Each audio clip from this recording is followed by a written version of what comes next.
Musta? May malupit na anime na naman po tayo ngayon. Like and subscribe ka na rin para lagi kang may topic kay Bibi mo. At huwag kalimutang i-all ang notification bell nang lagi ka pong updated sa ating uploads. Salamat! Walang patumpik-tumpik na nga at aksyon agad ang hatid sa atin ng anime na ito na pinapakita ang matinding labanan sa pagitan ng Demon Lord at ng bida nating hero. Inabot na nga ng siyam-siyam ang laban ng dalawa hanggang sa namuti na buhok ng ating bida. Sa huli ay nagtuhugan na nga ang dalawa na nagbigay ngiti sa labi ng ating bida at sa wakas ay natapos na nga raw. Lipat naman nga tayo sa kasalukuyan kung saan hyper na ngang pinakita ang ating bida na pumapasok sa isang eskwelahan at excited nga raw siyang makipagkaibigan at mamuhay ng normal. Mangtanga na nga itong binabati ang lahat na lubos pinagtaka ng lahat at nagpakilala ng ang Blade. Bagamat sila ay nawewerduhan sa ating bida ay malugod din naman itong binati at pinakisamahan. Hanggang sa dito dumating na nga sa eksena ang supladang mataray na ito na nagdadadada at ang ingay nga raw nila sa hallway. Na ayon nga rito kay Boy Chismoso ay si Ernest Flame ang nga raw na top student ng kanilang eskwelahan at kilala sa tawag na Empress.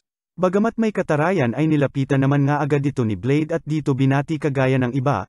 Pinakilala naman nga siya ng mga bagong tagpo niyang kaibigan na transfer student nga raw sa eskwelahang ito. Gigil naman na nga agad si ate mo at nainis sa pagiging happy-go-lucky nitong bida natin na sinabing nandirito nga raw siya hindi para maging hero bagkus ay nais lamang mamuhay ng normal at makipagkaibigan. Bago pa man nga sumirit dugo nito sa ulo sa galit ay nagpasama na nga itong bida natin sa headmaster's office. Dito na nga lubos kinagulat ng dalaga nang makita na mismong ang hari ang nasa opisina. Di na nga ito magkadi-ugaga sa taranta samantalang ang ating bida ay chill-chill lang, mas kinagulat pa nga nito nang sabihin na nga ng hari na siya na nga raw ang bagong headmaster simula ngayon hanggang sa dito paalisan na nga siya nito at kakausapin na nga raw niya itong si Blade. Bombastic side-eye na nga natanggap nitong ating bida mula sa dalaga na lubos pinagtataka kung ano meron sa binatang ito. Nang makalabas na nga ang dalagang bida-bida ay nag-usap na nga itong dalawa ng tila magtropa lang at sinabing nais nga raw ng hari na maibalik nitong si Blade ang buong kapangyarihan niya. Nainis naman nga itong si Blade at ang nais niya nga lang raw ay mamuhay lamang ng normal ngunit tila di naman nakikinig ang hari na sinabi pa ngang babaguhin niya nga raw ang curriculum at masyado nga raw pab-ibi ang dating namamalakad dito at hindi raw bagay para sa mga malupiting hero katulad nga raw nitong si Blade. Dagdag pa nga nitong hari na bagamat na wala nga raw ang kapangyarihan ito resulta ng laban nila ng Demon Lord ay hangad nga raw niya na maibalik ito sa tulong ng eskwelahang ito. Matapos nga nito ay dumiretso na itong si Blade sa kanilang klase kung saan bumungad na naman nga itong si Ate Ernest mong nagtataray. Na todo dadana naman at dad ang duda sa ating bida na kesyo kung may sinuhulan daw ba ito para lamang makapasok dito at di nga raw ito lugar sa mga hindi desidido. Ribat naman nga si Blade at desidido nga raw siya. Na magkaroon nga raw ng 100 na kaibigan sabay dito umikot na naman at nakipagkilala at nakipagkaibigan. Hahaha, hinawakan na nga rin ito ang ulo ng dalagang laging mainit ang ulo ng kumalma ito ngunit tila kabaliktaran pa ang nangyari. Dito na nga sumingit itong cute-cute na si ate at pinapatawag na nga raw sila ng instructor nila na nagpakilalang si Sophie nga raw na agad kinaibigan ng ating bida. Hanggang sa dito iminungkahi na nga nitong si Ernest sa kanilang instructor na susubukan niya nga raw muna ang kakayahan nitong bagong solte nilang estudyante. Na wala naman nangang nagawa sa bida-bidang dalaga, hinarap niya na nga ito sa isang mahiwagang armor na tanging mga advanced students nga lang raw ang nakakahiwa. Na kung hindi nga raw magawa ng ating bida ay siya nga raw nangangahulugan na tama siya at wala itong lugar sa kanilang prestihiyosong eskwelahan. Tanong naman nga nitong si Blade kung gaano raw ba ka-advance ang tinutukoy nitong si Ernest hanggang sa nang sabihin na nga nitong mga 3 levels nga raw ang kina-advance nila ay siya naman ang labas ng kapangyarihan nitong si Blade na di lang basta winasak ang armor kundi pati damit ng bida-bidang dalagang tumilapon, buti pa si Sophie chill-chill lang, hahaha, ika-ika nang lumapit itong si Ernest kay Blade na lubos pinagtataka peran kung sino raw ba talaga itong ating bida, at maging mga kaklase nitong nadamay ay pinagtataka. Natarante naman na nga ang ating bida na pilit sinasabing normal nga lang raw siya. Matapos nga nito ay balik pakikipagkaibigan mode na naman itong bida natin na sinamahan na nga itong si Ernest at sinaluhan sa pagkain, pinagtaka naman ito at bakit raw ba solo ito at pinagdudahan pa nga kung binubuli raw ba siya sa eskwelahan na ito. Paliwanag naman nga nitong si Ernest na natatakot nga raw sa kanya ang iba. Sinamantala na nga rin ito ng tsundere na dalaga at binabawi na nga raw niya ang mga sinabi niya sa ating bida na tuwang-tuwa sa kinakain nitong curry.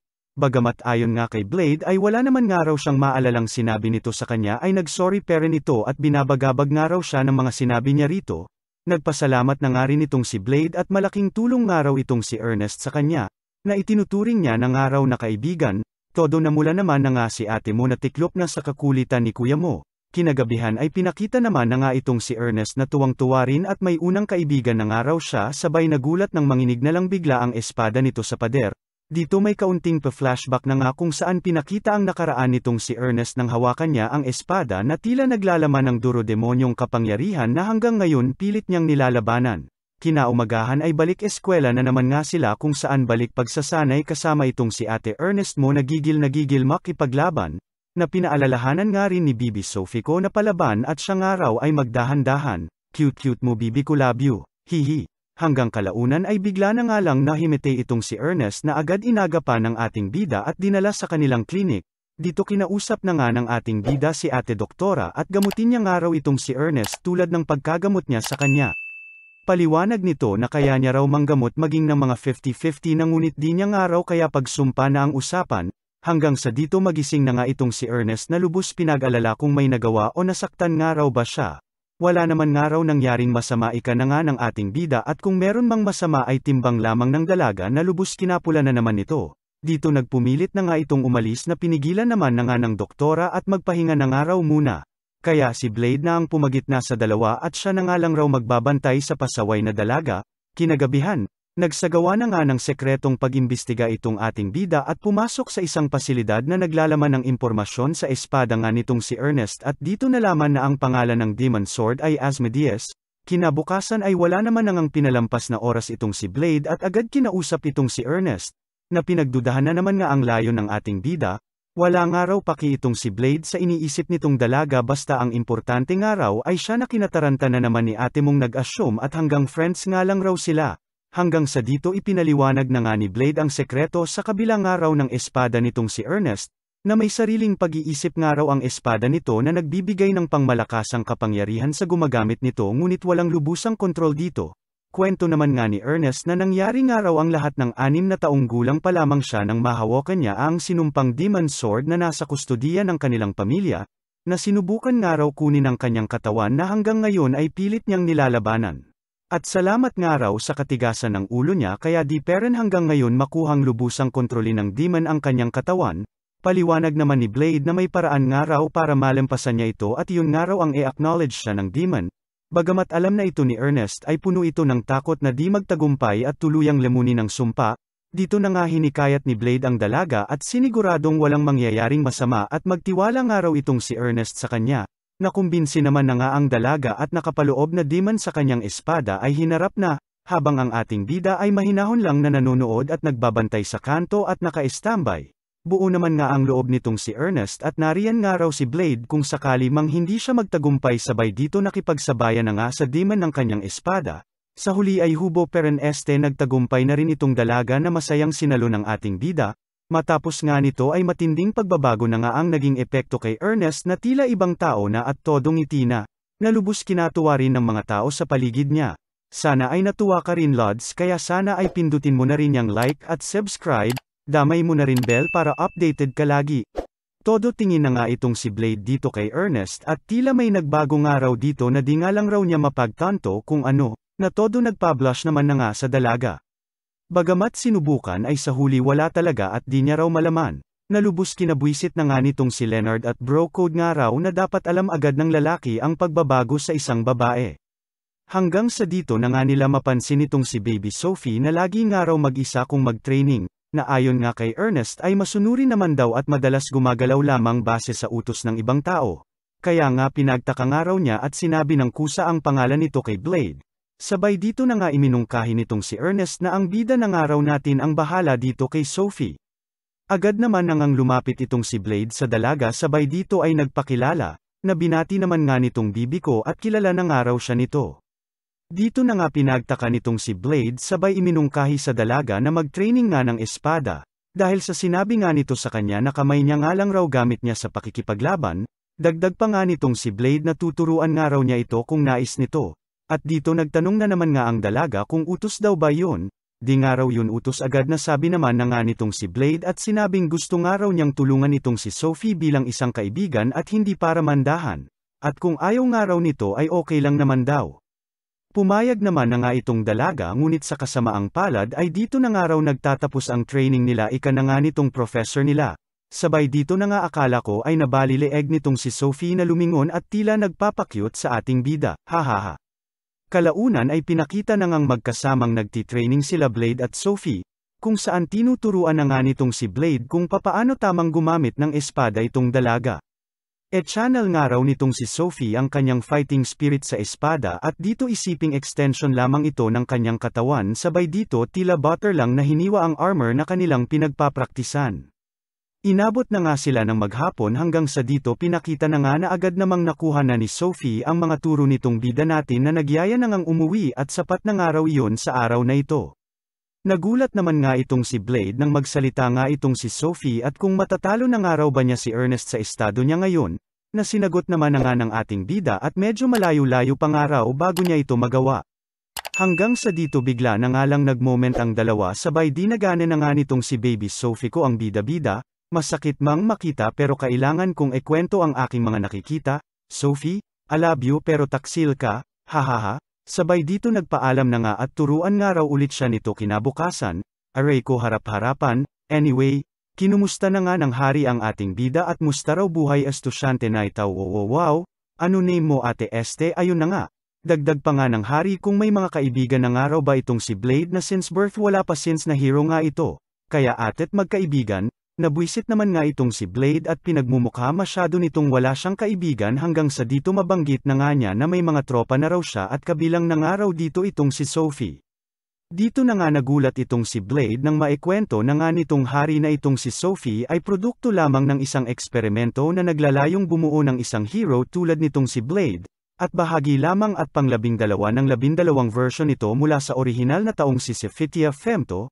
Bilang isang eksperimento ay namuhay nga raw itong si Sophie na tinatratong isang bagay lamang, na lubos kinagalit na nga nitong si Blade. Agad naman itong nakalma nang sabihin ng hari na hindi siya ang may gawa nito bagkus ay siya pang ang nagligtas dito kay Sophie at nagwakas sa nasabing organisasyon. Dagdag pa nga nito na nung oras nga raw na nailigtas nila ito at sinabi niyang malaya na ito ay tanging utos po ba yan ang nabanggit nito na agad namang napagtanto nitong si Blade at kaya pala laging ganoon ang respond nito tuwing kausap nila. Sabay dito nagmadali na ngang umalis. Sinisisi na nga ng ating bida ang kanyang sarili at siya nga raw ang dahilan kung bakit di nagawang mamuhay ng normal nitong si Sophie dahil sa eksperimento nga na yon kung saan naglalayong gayahin ang lakas nitong si Blade bilang isang hero, at dito na nga pinangako na sisiguraduhin nga raw niya na ibabalik kay Sophie ang normal na buhay na nawala rito. Ngunit na problema at nagtanong kung ano raw ba pala ang normal na buhay, hahaha.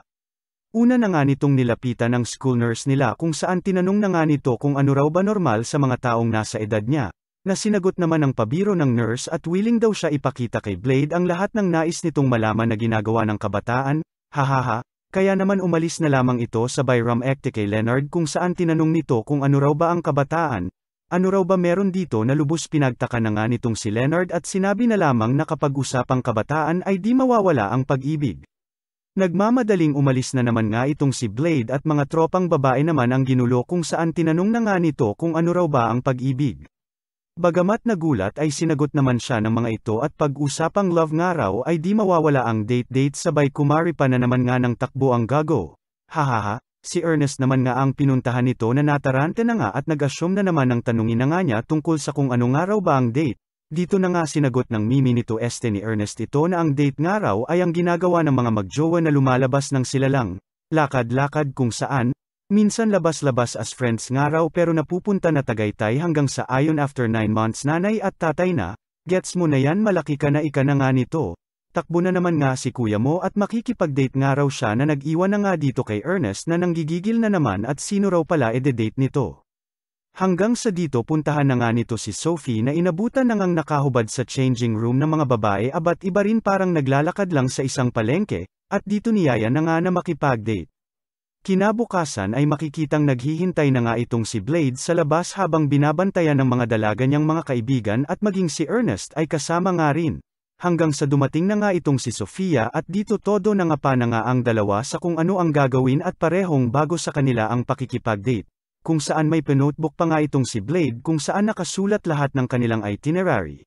Bagamat parehas naguguluhan ay lumapit naman na nga itong si Sofia at hinawakan ang braso ni Kuya Mo at sinabing sa ngayon raw ang kailangan nila ay gumalaw na.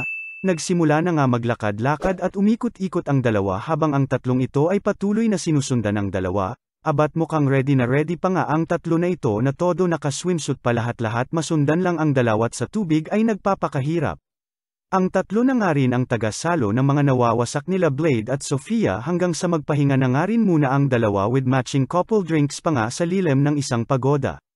Since couple drinks nga ay di naiwasang nagdikit ang kanilang mga pisngi hanggang sa dito tumilapon na nga si Kuya Mo tila hindi na kinakaya ang mga kaganapan, maging si Ernest nga ay di na kinakaya ang mga nasasaksihan na napastress eating na nga lang at mga dessert ang pinagdiskitahan. Matapos nga ang maghapong tumblang ng dalawa at pag-iikot-ikot at paggala sa bayan ay inabot na ng gabi ang dalawa, kung saan sa isang fountain na nga naisip ang tumambay at magpahinga. Dito nagpasalamat na nga itong si Sophie at nag-enjoy nga raw siya sa araw na iyon sabay tanong kung bakit daw ba ito ginagawa ng binatilyo. Ayon naman nga dito kay Blade ay ginagawa niya lang naman ito dahil magkaibigan nga raw sila na kinagulat na nga nitong si Sophie. At dito nagulat nang sabihin ni Sophie na ang magkakaibigan daw ay di dapat naglilihim ng sekreto. At kung kaibigan nga raw turing nitong si Blade sa kanya ay dapat malaman nito ang sekreto niya, kung saan dito ekwenento na nga nitong si Sophie na di nga raw siya ordinaryong tao bagkus ay isang eksperimento na ginawa nga raw para maging artificial hero, ipinagkaloob nga raw sa kanya ang tinatawag na artificial great hero power sabay dito pinakita ang kakaibang kapangyarihan niya. Pati na rin kung papaano niya kayang pahintuin ang oras ngunit lahat nga raw ito ay wala siyang full control at nagagawa niya lamang sa loob ng 10 segundo. Siya nga raw ang pang-12 clone ng babaeng nagngangalang si Fitia at ang huling model ng Artificial Great Hero Project, bilang ganti nga sa pagiging onesto at tiwalang binigay sa kanya ng dalaga ay siya na nga ring pagsabi ni Blade ng natatangi niyang sekreto. Nalubos kinagulat na nga nitong si Sophie nang sabihin niyang siya ang Great Hero. Yun nga raw ang tawag sa kanya dati at ngayon ay nawala na nga raw ang kanyang kapangyarihan, sabay nagsorry na nga kay Sophie na inaasahan niyang pangmumuryan nga siya dahil sa kapangyarihan niya na para nga dito sa ating bida ay sumpa, dito na nga naglabas ng hinanakit ang bida at di nga raw niya ginusto na maging hero, na simula nga 3 taong gulang pa nga lang raw siya ay walang hupas na labanan na ang nasal ayan niya. Di mabilang nakamatayan na ang nasaksihan niya, todo drama na nga si Kuya Mo hanggang sa dito lumapit na nga rin si Ate Mo. Kung saan sinabi na nga na bagamat di man daw pinili ni Blade na maging hero ay di pa rin maaalis sa kanya na siya ang great hero, kung saan dapat nga raw maging proud itong bida natin, sabay dagdag pagpapalakas loob pa nga kay Blade at sinabing pinagmamalaki niya raw na nilikha siya bilang isang artificial great hero dahil gusto nga raw niyang maging great hero katulad nitong si Blade.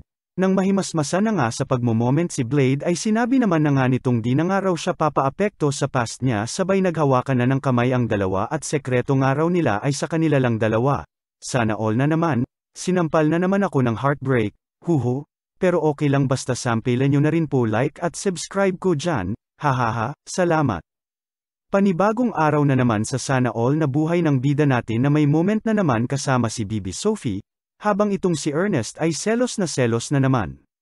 Pabida din itong iba nilang kaibigan at ibinida sa ating bida ang kanilang pangmalakasang outfit at pwede na nga raw sila magsuot ng kung anuman gusto nila dahil sa wakas nga raw ay kabilang na sila sa advanced class.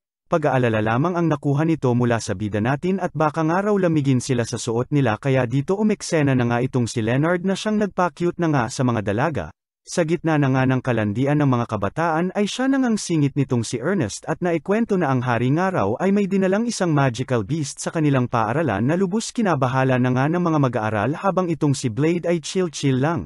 Hanggang sa dito magulat na nga sila nang bigla na nga lang umalag ang paligid at isang dragon na nga ang nagpakita sa kanilang eskwelahan.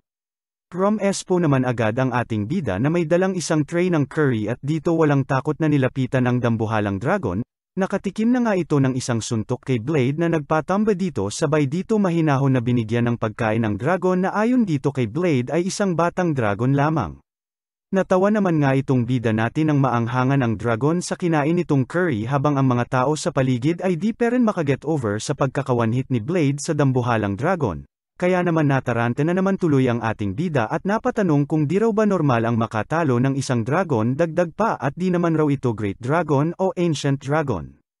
Kalaunan ay nagulat na nga lang sila nang mag-transform na lang bigla ang dragon sa isang cute-cute na bata na bigla na lang yinakap itong si Blade, kung saan tinawag na nga siyang magulang.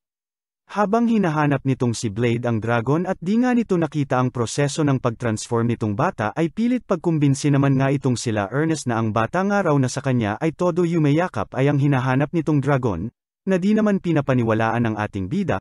Hanggang sa si Sophie na nga ang magsalita at kinumpirma na ang bata talaga ang dragon kanina ay saka na nga naniwala itong si Blade na di pa rin makapaniwala na ang Bansot ay ang dragon kanina habang itong si Ernest naman ay nainis na naman at bakit daw ba si Sophie ay pinaniwalaan nito habang siya nakailang beses ng kakasabi ay di nito pinapaniwalaan. Hahaha, di na nga matigil sa pangungulit itong batang dragon kay Blade na pilit tinatawag pa rin siya na Popsy.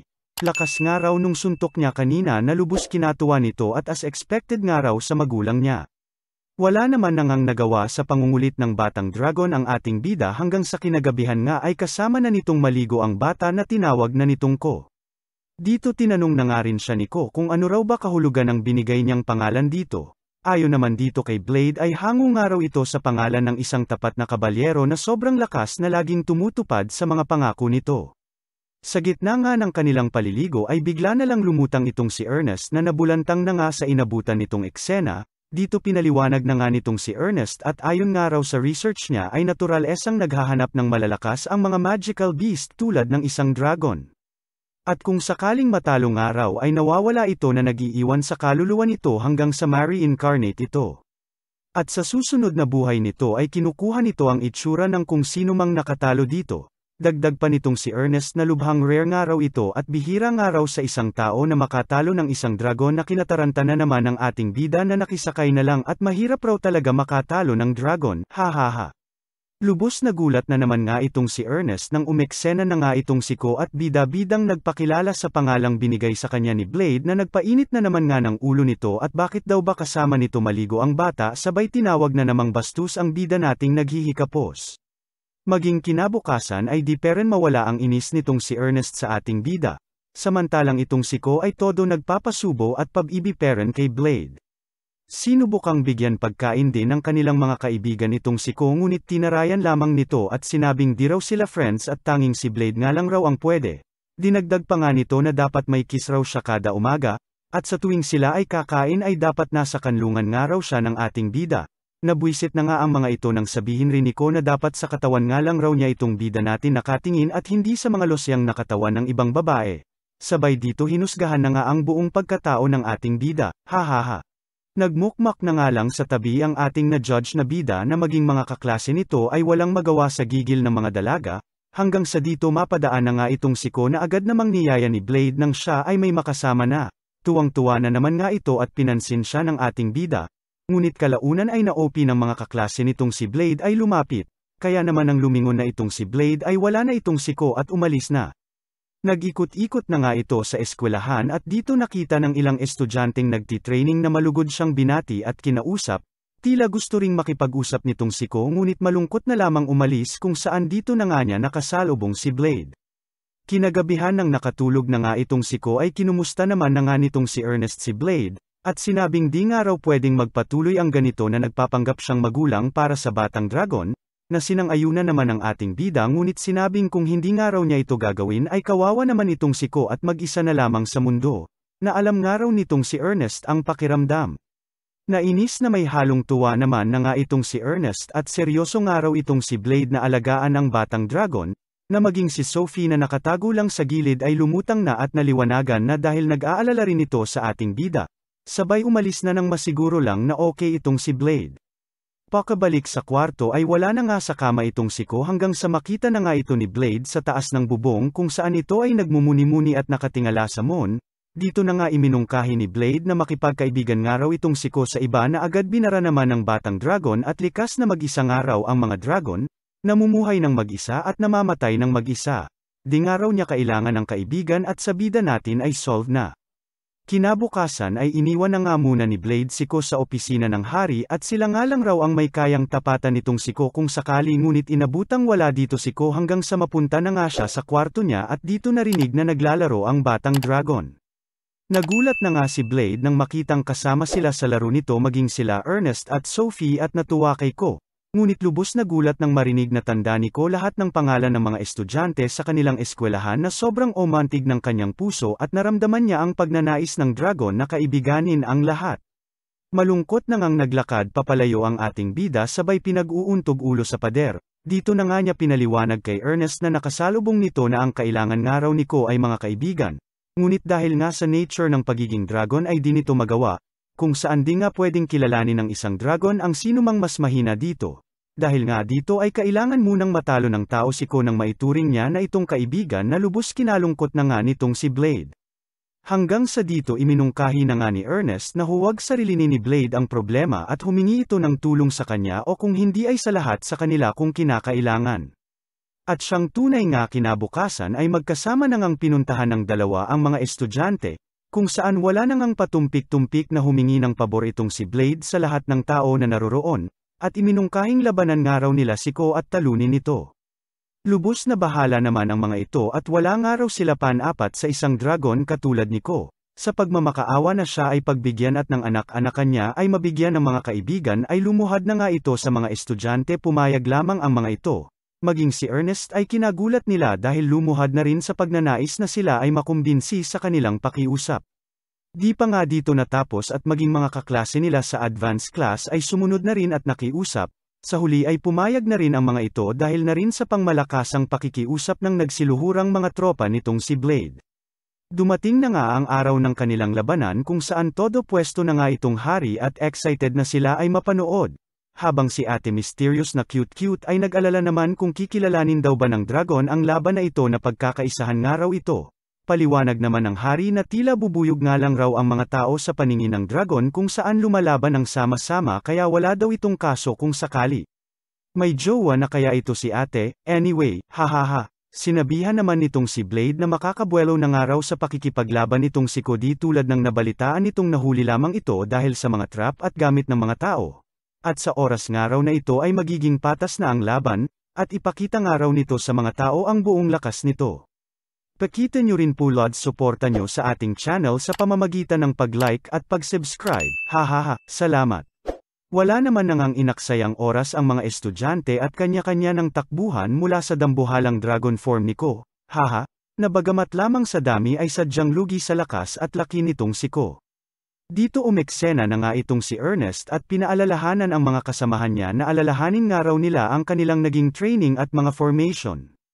Muli na ngang nabuhayan ng loob ang mga kasamahan nito at sunod-sunod na atake na ang ibinigay sa dambuhalang dragon na si Ko, na sinabayan pa ng pangmalakasang mga formation ng mga ito na pilit pinupuntirya ang mga blind spots nitong si Ko na lubos kinatuwa na nga nila Blade pati na ng hari na nagkomento pa nga, na bagamat epektibo nga raw ang kanilang estratehiya at ginagamit nila ang dami nila, ay may problema pa nga raw siyang nakikita. At iyon nga raw ang mga atake nila na wa-epek sa pagkakapal-kapal na kaliskis ng dragon, na kinabahala na nga ng bida natin. Sa lakas nga nitong si Ko ay di makalapit ang mga estudyante kaya naman dito na umeksena itong si Sophie na bam-ira na ng isang pangmalakasang suntok, na sinundan na nga rin nitong si Ernest ng isang pangmalakasang apoy. Comment na naman nga itong mapang comment na hari na kulang nga raw ang ataking iyon sa isang dambuhalang dragon tulad ni Ko. Habang itong si Blade ay pang-isi-ngisi dahil bahagi lamang pala ito ng kanilang plano, kung saan literal na nahulog na nga itong si Ko sa kanilang patibong. Komento na naman nga itong madaldal na hari at akala raw ba niya ay lalaban na nila ng patas itong si Ko na pinabulaanan naman nitong si Blade at yun nga raw ang ginawa nila. Na ayon nga rito ay madaya raw kung ginawa nila dati pa ngunit pinaliwanag ng ating bida na ito ay todo-tadong effort nitong si Leonard na hinukay sa kalagitnaan ng laban ng kanyang mga kasamahan.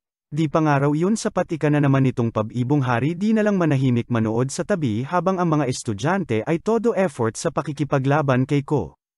Sabay-sabay na nga nilang inatake at sinamantala ang pagkakahulog nitong palabang si Ko sa hukay kung saan nagpasikat na naman nga itong si Ernest ng kanyang pangmalakasang mahika, at nang bandang tila niramdam na ni Ko ang mga atake nila ay siya namang sunod nitong si Sophie at tinaira itong dragon sa tiyan na siya na nga nitong kinatamba. Dito na nga sumigaw itong si Blade at tapusin na nga raw nitong si Ernest ngunit tila nanghihina na nga ito dala na rin ang sunod-sunod na ginawang atake nito na maging ang espada ay nanginginig at nagrereklamo na. Ngunit wala naman nangang nagawa sa kakulaitan nitong si Ernest. Tumulong na nga rin ang ibang estudyante at nagbahagi ng kani-kanilang lakas kay Ernest nang mas mapalakas pa ang gagawing atake nito sa paglalayon nga na matalo na itong siko nang matupad na ang plano nila at maging kaibigan nito.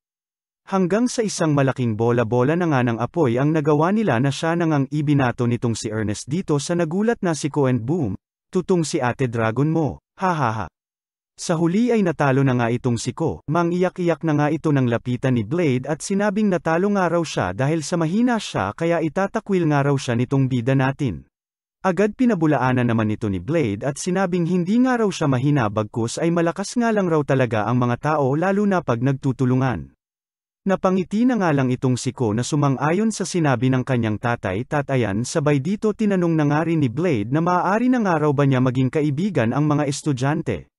Tsundere mode pa nga si ate mo at kung nagpupumilit nga raw sila ay pwede naman sabay dito nakatikim ng batok kay Blade, hahaha. Ayusin nga raw nito hanggang sa nahihiyang sinabi na nga nitong siko na kung mamarapatin nga raw nila ay nais niya silang maging kaibigan na isinigaw ng buong puso, na siyang malugod na sinang-ayunan naman ng mga ito. Samantala, sa tuwa nga ng hari at para nga raw mas mapaganda ang training ng kanyang mga estudyante ay nagpasok ito ng isang misteryosong aparato sa kanilang akademya na tinawag nitong virtual reality na magagamit nga raw ng mga estudyante sa hinaharap. Speaking of hinaharap ay madako naman tayo ilang araw makalipas sa hinaharap kung saan nagagawa na ngang makajamang ng mga estudyante itong siko kung saan makikitang tuwang-tuwa rin at nagagawa na nga niyang makahalubilo ang mga estudyante. Cute naman na nga sila dito kay Ko hanggang sa dito umeksena na nga itong si Blade at tila may ibang araw dito kay Ernest. Lubos na taranta na nga ang mga kapwa nito kaibigan at sinubukang pigilan ang matabil na bibig nitong bida natin na walang kutsa-kutsara sa mga bagay-bagay na napapansin nito, kung saan sinabihan na nga ng iba na huwag na nga raw niya sabihin at sarilinin na lang.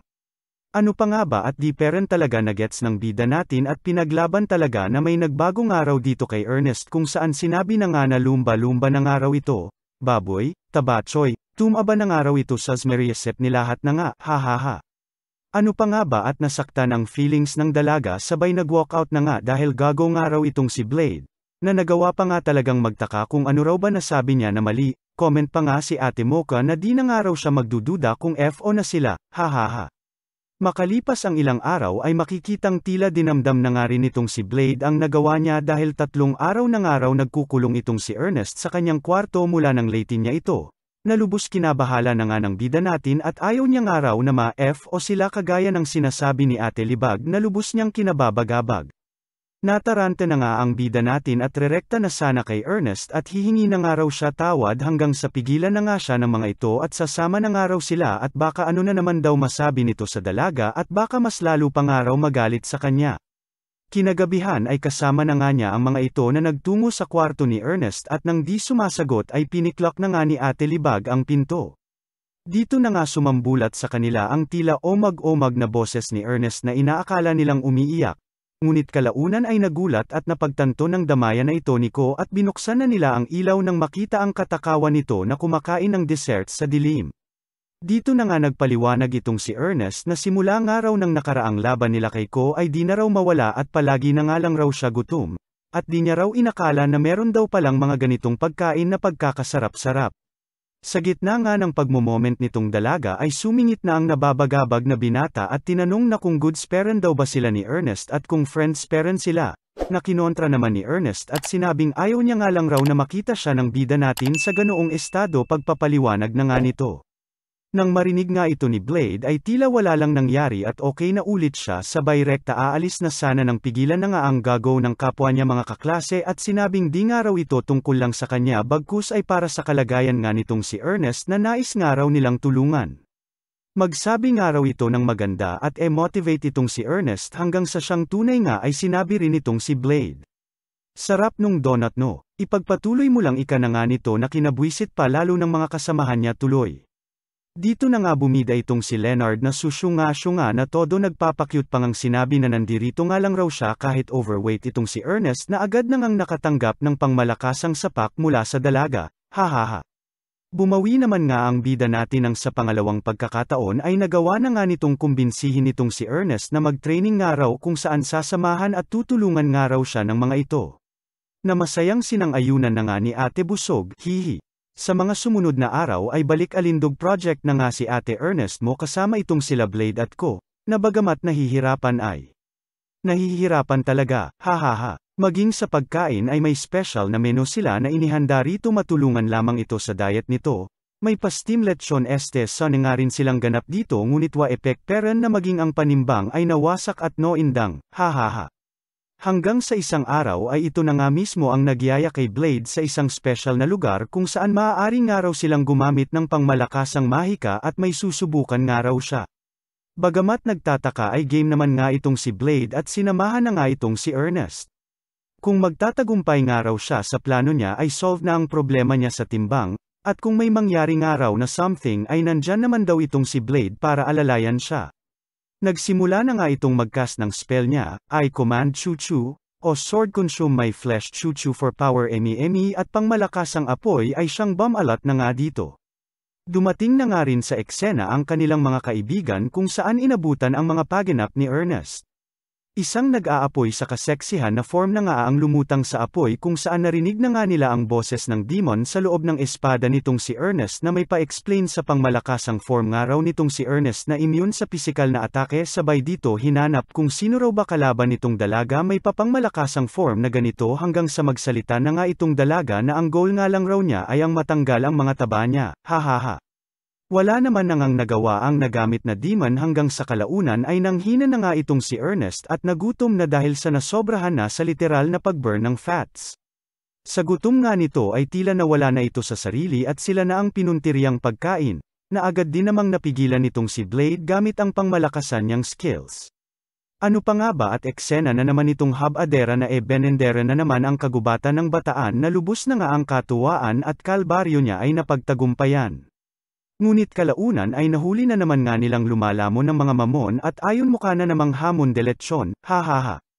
Sa mga kapwa ko mahilig sa lechon ay huwag pong kalimutang ipakita ang inyong suporta sa pamamagitan ng pag-like at subscribe sa ating channel. Salamat po. Unti-unti na ngang nakaka-recover ang ating bida mula sa naging laban nito sa nakaraang Demon King, ngunit pinaalalahanan ng kanilang school nurse na hanggang 30% pa lamang ng kanyang nakaraang lakas ang nababawi nito, ngunit di niya pwedeng gamitin ng sagad kundi siya ay mamamatay. Sa kanyang paglalakad ay tinawag na nga siya ng isa sa kanyang mga tropa at dito ipinakilala ang isang misteryosong dalaga na nais nga raw makausap ang ating bida, at may pabor nga raw ito mula kay Blade. Nakilala naman agad ito ni Blade bagamat di alam ang pangalan mula sa nakaraang laban ng kanyang mga kaibigan kay Ko kung saan ito nga raw yung lampahing dapain at syunga-syunga nga raw sa mahika. Wala na naman ngang kutsa-kutsara sa kaprangkahan ang ating bida sa tinawag pa nga nitong tatanga-tanga na dalaga na di naman nagalit at totoo naman nga raw. Dito na nga inilahad ng dalaga ang pabor nito na lubos kinagulat na nga nila na patayin nga raw siya. Nagpaliwanag naman ito na ang ibig sabihin nga raw niya ay ang patayin siya kung sakaling mawalan siya ng kontrol sa sarili niya. Dito na nga rin dinagdag nito na hindi nga raw siya tao at may naninirahang isang makapangyarihang nilalang sa loob-loob niya. At simula nga raw ng nakaraang laban nila kay Ko ay nahirapan na siyang kontrolin pa ang kanyang natatagong kapangyarihan at ipinag-aalala ang kaligtasan nila. Dumagdag pa nga ang takot nito na ma-expel kung sakali at wala na nga raw siyang ibang lugar pang mapupuntahan dahil ulila na nga raw siya na lubos pinanggangamba na nga nito. Kaya naman nakikiusap siya rito kila Blade na matulungan siyang magawan paraan ang kanyang kapangyarihan.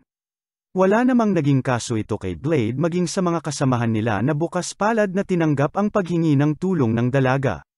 Kalaunan nga ay wala naman nangang sinayang na oras itong sila Blade at nagtungo na sa isang training facility na kung saan pinasagad nga raw nitong bida natin ang magical barrier kile kapegatas ng mapaghandaan nga raw nila ang kapangyarihan nitong si Maria. Sa una ay natakot pang ilabas nitong si Maria ang buong lakas niya hanggang sa kalaunan nga ay nagumpisa na itong tanggalin isa-isa ang mga limiter nito na lubos nilang kinagulat. Bawat isang araw nito ay hinahati ang lakas niya hanggang sa mapunta na nga ito sa kwintas nito na pinakamalakas na limiter nga raw niya kung saan 70% ng lakas niya ang pinipigilan. Sa gulat nga nila ay sinubukan pang pigilan nitong si Ernest ngunit natanggal na nitong si Maria. Biglang naglabas na nga ito ng pangmalakasang aura na nagpatilapon na nga dito kay Ernest at dito na nga nagsimulang maghubad mag-transform. Di na nga sila lubos makapaniwala sa bumungad sa kanilang harapan at nagpakilala na ngang Demon King ang natatagong katauhan nitong si Maria. na ayon kay Blade ay hindi ang Demon Lord ngunit nagtataglay ng crest ng Demon Lord. Eksena na nga itong si Ernest na agad nang ang inatake ang lumutang na nilalang ngunit binasek lamang nito at ayun tumilapon na naman. At ano pa nga ba at hubad na naman. Sinubukan din ni Leonard pero ayun, tumilapon din ang gago. Kaya naman sila Sophie na ang umatake na sinubukang pigilan ang Mimi Este galaw ng kalaban ngunit di ito magawang pigilan at umaapaw ang lakas nito't kapangyarihan. Abat sinipa pa nga si Bibi Sophie ko buwisit, hahaha. Maging si Ko ay kawawa at binasek lang ng pang-ising-ising demenyita. Natira na nga lang itong si Blade na agad din namang inatake na nga itong demenyita ngunit maging ang bida natin ay di madama nito. Tinawanan nga lang nito si Blade sabay iwinasiwas ito sa malayo. Bagamat palaban nitong si Blade at di sumusuko ay sadyang iba naman itong espada niya at agaran nang nawasak at sumuko, dito na nga pumasok muli sa eksena itong si Ernest, ang habadera ng bawat episode. Kung saan ipinahiram na nga dito kay Blade ang kanyang espada. Pangmalakasang ora na nga ang inilabas nitong bida natin na bamalat pati sa espada nito. Wala naman ngang paki dito ang kalaban at minamaliit ang abilidad ng ating bida hanggang sa bandang ibinato na nga ni Blade ang kanyang naipong enerhiya dito na lubos kinagulat na nga nito at kanyang barrier ay nakita este nawasak, at ayon, punit si ate mong mayabang habang itong si Blade ay natamba na nga rin at nanghina sa ginawa niyang atake sa kalaban. Nagising na nga lang ang ating bida sa infirmary kung saan agad na nga siyang sinalubong ng dumadagundong na melon ng kanilang nurse na lubos ang pag-aalala sa ating bida at nalagay na naman nga raw sa alanganin ang buhay niya at buti na nga lang raw ay inabutan niya agad. Tinanong na nga rin ito ni Blade kung kamusta ang iba. At dito inilahad ng nurse na okay nga lang raw ang lahat maging ang dalagang kanilang nakalaban. Sandamakmak na malilibog na nga ang nabuhayan ng umeksena na nga itong nakalaban nilang demenyita at rumampa sa kanilang akademya kung saan binati na nga itong bida natin ng great hero na sekretong malupit nga nitong si Blade at tigil-tigilan nga raw siya nitong si Maria. Di nga raw siya si Maria ika na nga nito sa kanya at dito tinawag na ngang Mao-chan ng mga kababaihan. Naisipan na nga rin nilang lapitan ang hari ukol kay Maria at dito nalaman na alam ito nito na mismo pang ang nagpasok nito sa akademya nila. Ayon sa hari ay tao nga raw ang nanay nitong si Maria ngunit sa kasamaang palad ay pumanaw na nga raw, at ang tatay nga raw nito ay ang nakaraang Demon King. Sa makatuwid ay ito nga raw ang anak ng Demon King.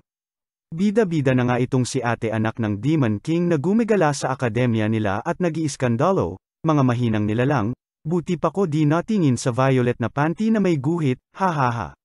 Dito na nga napag-usapan ng magkakaibigan kung nasaan ang araw ba si Maria kung si Mao na ang nakakausap nila, nalubos na nga nilang kinabahala at kung makikita pang araw ba nila si Maria. Kinagabihan ay binisita na nga itong si Blade ni Mao kung saan niyaya na nga itong makipag-date, na di pa man nga nakakasagot ay hineblat na ng dalagang tigang. Dito na nga umamin ang dalaga na may gusto nga raw siya dito kay Blade na di niya rin maintindihan at tila natural na naghahanap raw ng malakas ang kanyang pagkatao at nahanap nga raw niya ito sa binatilyo. Dahil nga dito ay napagdesisyonan nito na hindi nga raw siya aalis sa akademyang ito hanggat di niya pa natatalo itong si Blade. Iba din gumalawan itong si ate at dumada moves na nga sa bida natin at tila lablab na nga raw niya ito. At para matesting nga raw kung totoo ang feelings niya ay iminungkahing magtsak-tsakan nga raw sila. Ribat naman nga ang pab-ibi na bida at sinabing laban na nga lang raw sila sa ibang paraan ay susba nandun na. Dito na nga nag-change topic ang buwisit at tinanong kung nasaan na nga raw ba itong si Maria, na ayon nga dito kay Mao ay nagtatago lamang sa sulok-sulok ng kanyang isipan. Dito na nga rin ekwenento nitong si Mao ang nakaraan nitong si Maria kung saan namuhay nga itong kinakatakutan ng mga tao. Kaya naman buong buhay ay namuhay ng tago kasama ang kanyang nanay na kalaunan ay namatay rin na nagbigay pagdududa na nga sa tatay nila na kesyo kung iniwan lang ba talaga sila at kung wala ba itong amor sa nanay nila, kung ano-ano pang ang negatibo ukol sa tatay niya at nabuhay nga raw itong si Mao mula sa nabuong kalungkutan at sakit na nadama nitong si Maria. Baka nga raw di na bumalik pa si Maria dagdag pa nito na mas okay na nga rin daw nang di na ito masaktan pa. Makalipas ang ilang araw ay isang bansat na nga ang bigla na lang may ibinahagi at ibinalita sa kanila, na ayon nga rito ay natuklasan nga raw niya na ang suot na kwintas nitong si Mao ay hindi limiter bagkus ay isang recording device na sa una ay pinagdudahan pa nga nila dahil maging si Mao ay nagsasabing napipigilan nga raw nito ang kanyang kapangyarihan. Siguradong sigurado naman nga raw itong nagpakilalang si Elisa na kaibigan nga raw ni Maria na recording device ito at kung mali nga raw siya ay magpapakamatay siya. Wala naman nang nagawa sila Ernest at makinig na lang sa impormasyon ng Bansot na sinabing maaaring naglalaman nga raw ng mensahe ang kwintas mula sa kung sino man ang nagbigay nito, na ayon nga dito kay Mao ay mula pa sa nanay nito. May pa-warning na nga si Kuya Maliit na kung sakali nga raw nakalikuti nila ang mensahe na nilalaman ng kwintas ay maaaring lumutang na nga raw itong si Maria na wawasak nga raw sa kasalukuyang pagkatao nitong si Mao since iisang katawan nga lang raw sila. Wala namang naging kaso ito kay Mao at pinayagan si Boy Pandak na kalikutin ito. Dito na nga lubos kinagulat nila nang bumungad sa kanila ang hologram ng yumaong Demon King na nakilala na nga nitong si Blade, quote-unquote ito ang nilalaman ng mensahe, "Mi mamahal kong Emilia, nanay na nga nitong si Maria, patawarin mo ako at kayo ay iniwan ko. May kinailangan lang akong labanan at hindi ko ninais na ito ang tahaking daan. Di mo pa man batid sa ngayon ay may nilalaman na ang iyong bahay bata na aking ipinunla nung isang gabi na tayo'y nahiga. Bagamat ako ay di makapaniwala na magkakaanak sa isang tao na sa akin ay nagpabago. Kaya naman kung sakaling lalaki yan ay nais kong pangalanan mong Ortiz, at kung sakali mang babae ay pangalanan mong Maria. Sa oras na magkaisip na siya ay ikaw na lamang maglahad ng mensahe sa kanya, na ang tatay nila ay deadgook na. O mahal kong Emilia at future anak ko, isinusumpa ko sa nunal ng betlogs ko na patuloy ko kayong mamahalin ako man ay wala na sa inyong paningin." Doon na nga natapos ang mensahe ni Daddy Demon Lord nitong si Maria na di na nga napigil ang umiyak. Dito na nga sinabi ni Mao na tila malaking bagay nga raw ang will nila ni Maria sa kung sino ang nagkokontrol ng kanilang katawan. Kaya naman dito na niya sinabi na tawagin na nga raw nila itong si Maria at huwag na nilang alalahanin pa siya. Bagamat nahirapan ay sa huli tinawag na nga nila ang pangalan nitong si Maria na siyang lumabas na nga at humagolgol na sa kakaiyak. Makalipas nga ang ilang araw ay nagharap muli itong si Maria at Blade at dito ipinakita na buhay peren ang pagkatao ni Mao na ayon nga rito kay Bansot ay maaaring dahil kay Maria na ninais na manatili itong si Mao sa kanyang katawan kaya ito ay nanatili peren matapos ang mga pangyayari. Yehey! Happy buhay si Mau Bibi, pa-click na rin po ng like at subscribe natin dyan kung nakita nyo ang violet na Shalom Puwet, hihihi, salamat.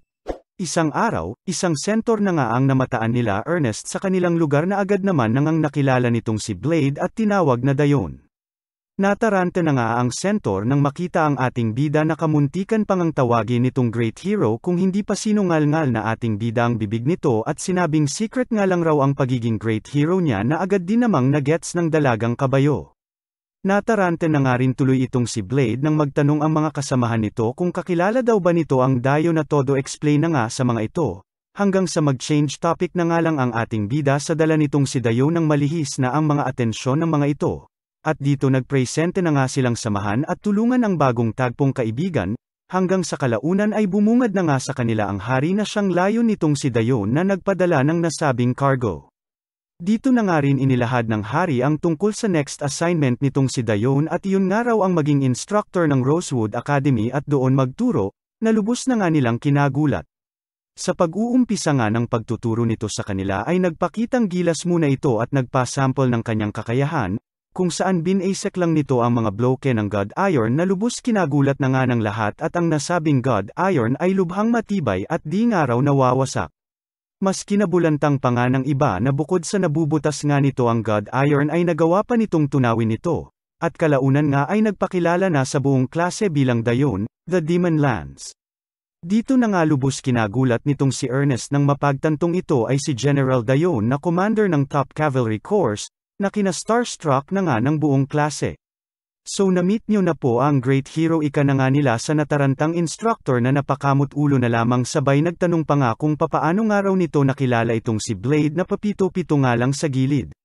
Kinagabihan, ligo mode na nga ang mga ito kung saan pinapaliguan na nga nitong si Blade ang anak-anak kanyang siko samantalang si Dayon ay kasama nitong sila Kapegatas, na tila ginagamit ang pagkakataon ng makakuha ng impormasyon sa kung papaano nga raw nakilala nito si Blade, nang tila bibigay na itong si Ate Dayon sa mga pangmalakasang haplos nitong mga tropa ni Blade ay siyang bigla nang ang pasok ng ating bida sa paliguan ng mga babae nang mapigilan ang sakaling pagbuking sa kanya nitong si Dayon, na kinagulat na nga nitong si Ernest at basta-basta na nga lang pumapasok sa paliguan nila itong si Blade. Napangisi na nga lang si Ate Copeco Brown at sinabi kay Ernest na huwag nga raw itong mag-alala at wala nga raw mali siya sa katawan nitong bida natin na isip bata nga raw tulad ng isang 5 taong gulang, Sabay dito pinatunayan ng ipakita kay Blade ang dalawang chocolate heels at kagubatan ng Sierra Madre.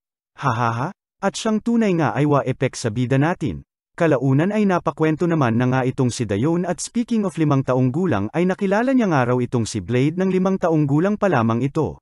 Bandang pipigilan pa sana ito ni Blade ngunit agad pinigilan ito ni Mao at gusta't interesado rin sa istorya nitong bida natin.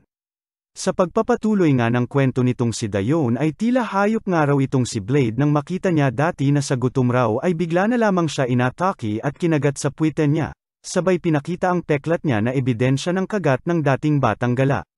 Simula nga raw noon ay nag-training na siyang maigi hanggang sa naging karapat-dapat na nga raw siya na makasama sa grupo ng mismong great hero. Dagdag pa nito at pagbibida na sakayan din daw siya dati mismo ng great hero ngunit nang nilabanan na nito ang Demon King ay di siya pinasama na lubos nga raw niyang kinalungkot at di niya nakasama sa huli. Samantala, lubos pag-aalala naman itong si Blade at baka raw mabuking siya, na sinabihan naman nitong si Sophie na huwag nga raw siya mag-alala at malayo nga raw sa kanya ang nai-imagine ng kanilang tropa, at isa pa ay secret lang nila yon. Natahimik naman si Blade at sinabing may isa pang araw na nakakaalam sabay pinakitang nagmo-moment itong si Mao. Makalipas ang ilang araw, habang namimili itong sila Blade at Ernest at napag-uusapan kung ano ang pasalubong nila dito kay Dayon na mahilig nga raw sa repolyo ay bigla na nga lang may isang dambuhalang halimaw ang lumipad sa itaas ng kanilang nayon, na lubos pinagtaka na nga nitong si Ernest at ano raw ba ang ginagawa ng tinawag nitong Simurgh sa kanilang lugar na isang araw sa 4 na continental sacred birds, nadagdag pa nga raw nito na di naman nila dapat ikabahala at wala naman record sa tanan ng history nila na nang atake ito ng tao. Ngunit sa gulat nila kalaunan ay bigla na nga lang itong Dumb-Ive patungo sa kanila at umatake, ayon naman kay Blade ay tila wala naman raw itong intensyon na mang-atake ng tao bagkus ay nais lamang wasakin ang wagon na katabi nila.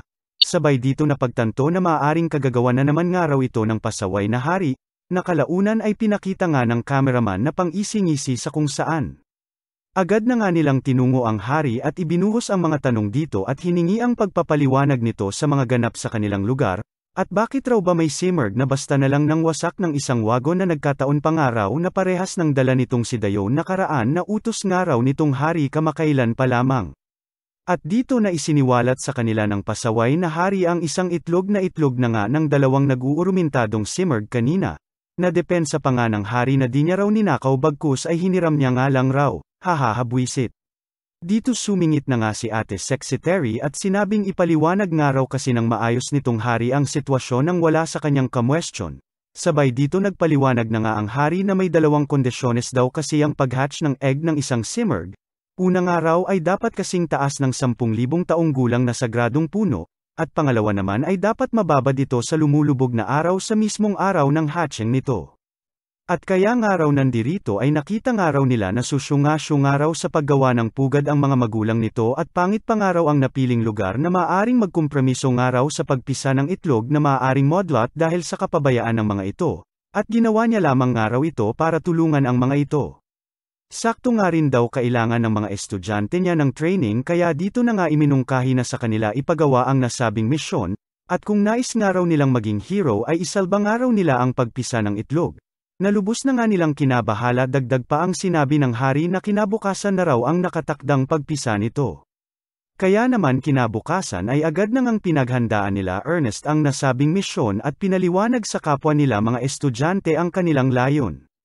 Na ayon na nga rito kay Blade ay kailangan nilang mapigilan ang mga magulang nitong Simurgh na mahanap ang tinagaw nilang itlog nito, na ilalabas nga lang raw nila at itataas kasabay ng paglubog ng araw nang masiguro ang pagpisa nito. Pa-speech pa nga itong bida natin na magtiwala nga lang raw sila sa isa't isa at kung nagdududa nga raw sila sa mga sarili nila ay isipin na lamang na may tiwala siya sa kanila kaya huwag silang mag-alala.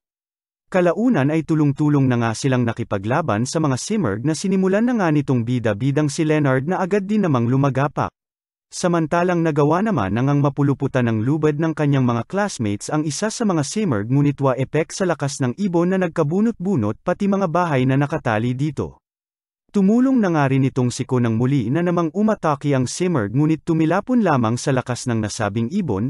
Pinatanggal na nga rin ni Blade ang braids nitong si Maria nang lumabas na si Mao ngunit Olot's parent sa isang sacred bird. Sumubok na nga rin itong si Ernest at ano pa nga ba at Olot's din at ano pa nga ba't ayon hubad na naman, hahaha.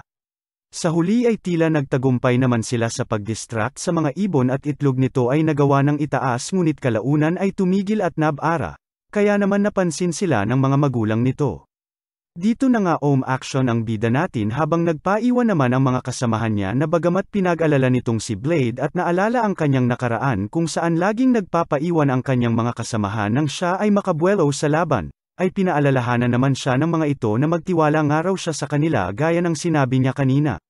Dito lumakas na nga loob ni Blade at sa itlog ay rumekta na. Sabay dito na nga rin lumutang sa eksena itong si Dayon at sa di ko maintindihang mahiwagang kababalaghan sa kung papaano sila nakakatakbo abat pinasakay pa nga ang Bobo Este Hero sa kanyang likod sa paglalayong maunahan ang Simurgh sa itlog nito. Moment na naman nga ang bida natin at di na nga raw siya nag-iisa ngayon at may friends na nga raw siya di tulad noon. Kalaunan ay nagtagumpay naman na nga ang dalawa na madala ang itlog sa taktak ng kastilyo kung saan nag-aabang na nga itong hari.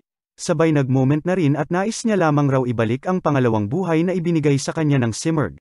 Na ayon kay Ate Sexy Terry ay may utang na loob daw kasi itong hari sa Simurgh sa nakaraan nito kaya ginagawa ito ng maibalik ang pabor sa mga ito.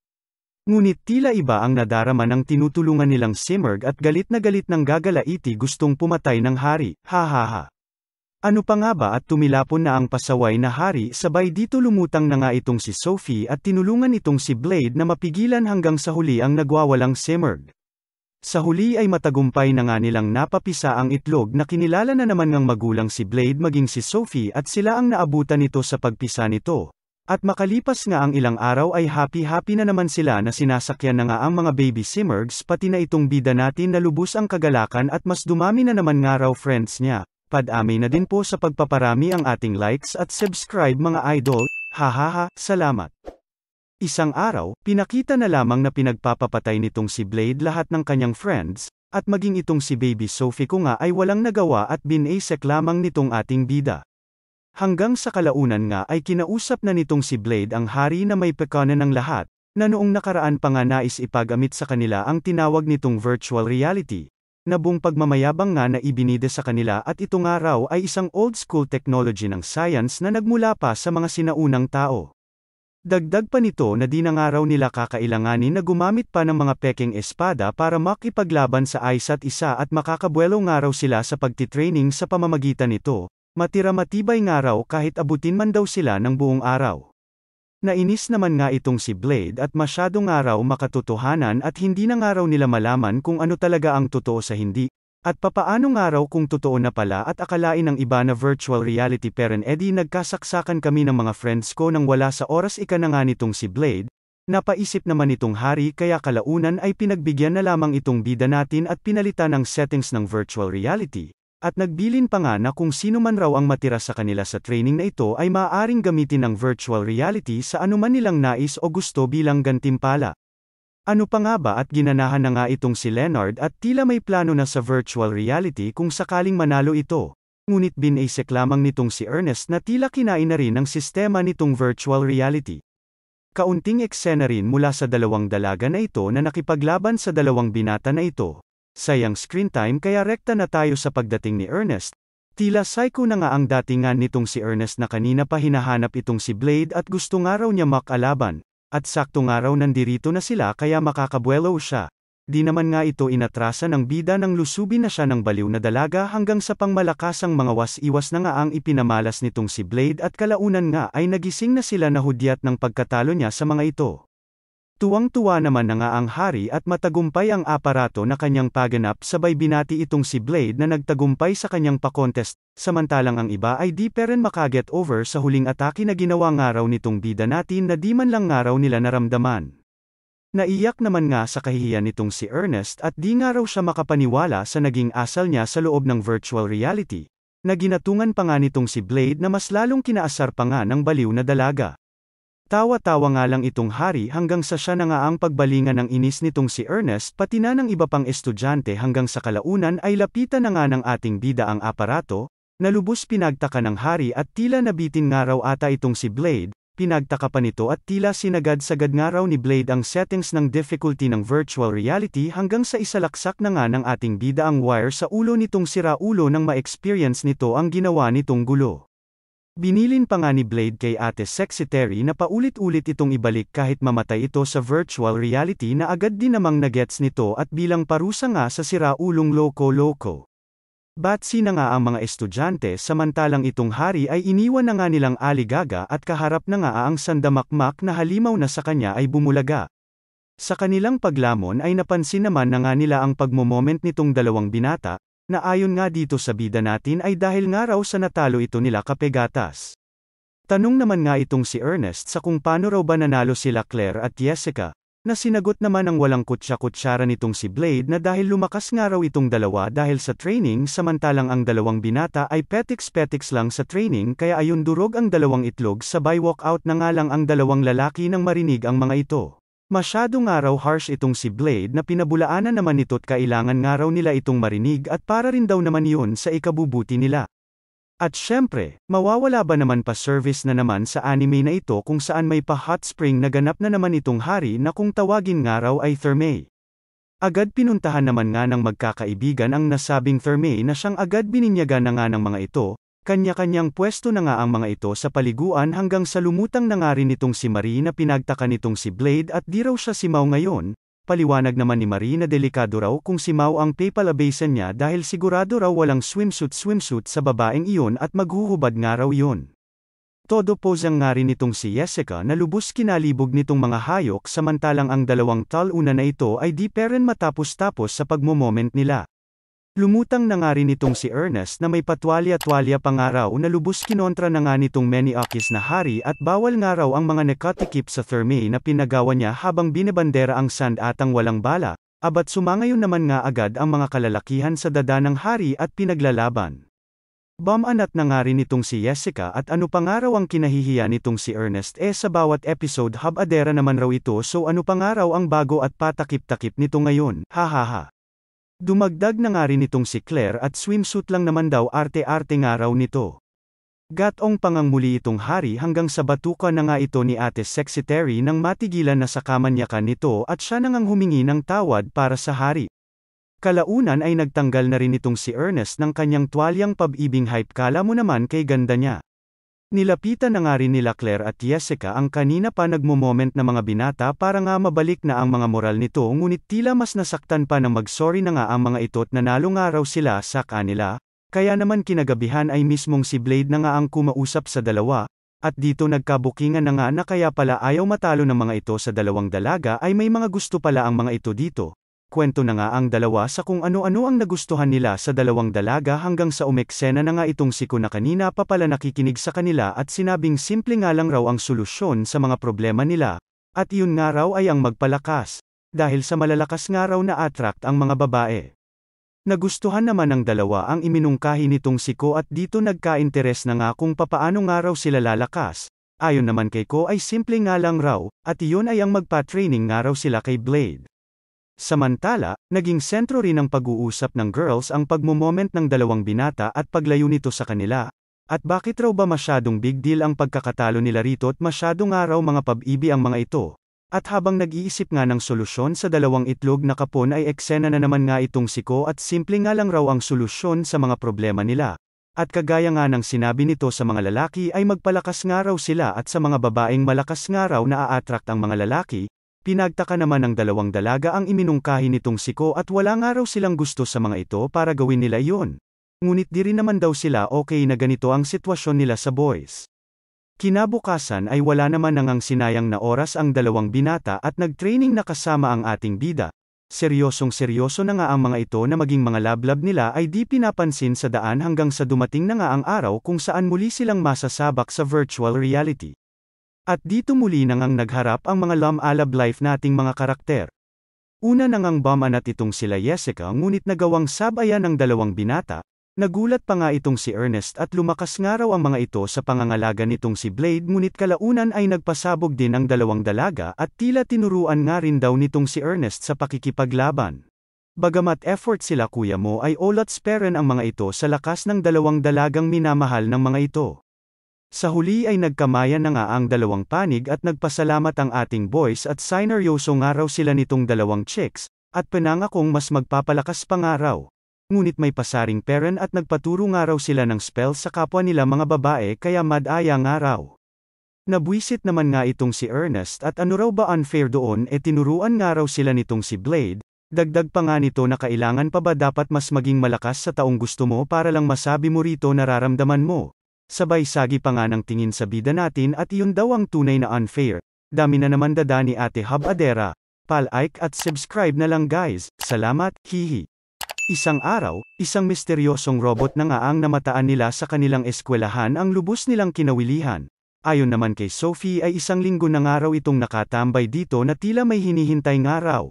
Sabay dito nagpakita na nga ng imahe nitong si Blade na tila nagpapahiwatig na si Blade ang layon nito. Dahil nga rito ay agad naman nangang sinamahan ng mga dalaga ang cute-cute na robot kung nasaan ang bida natin.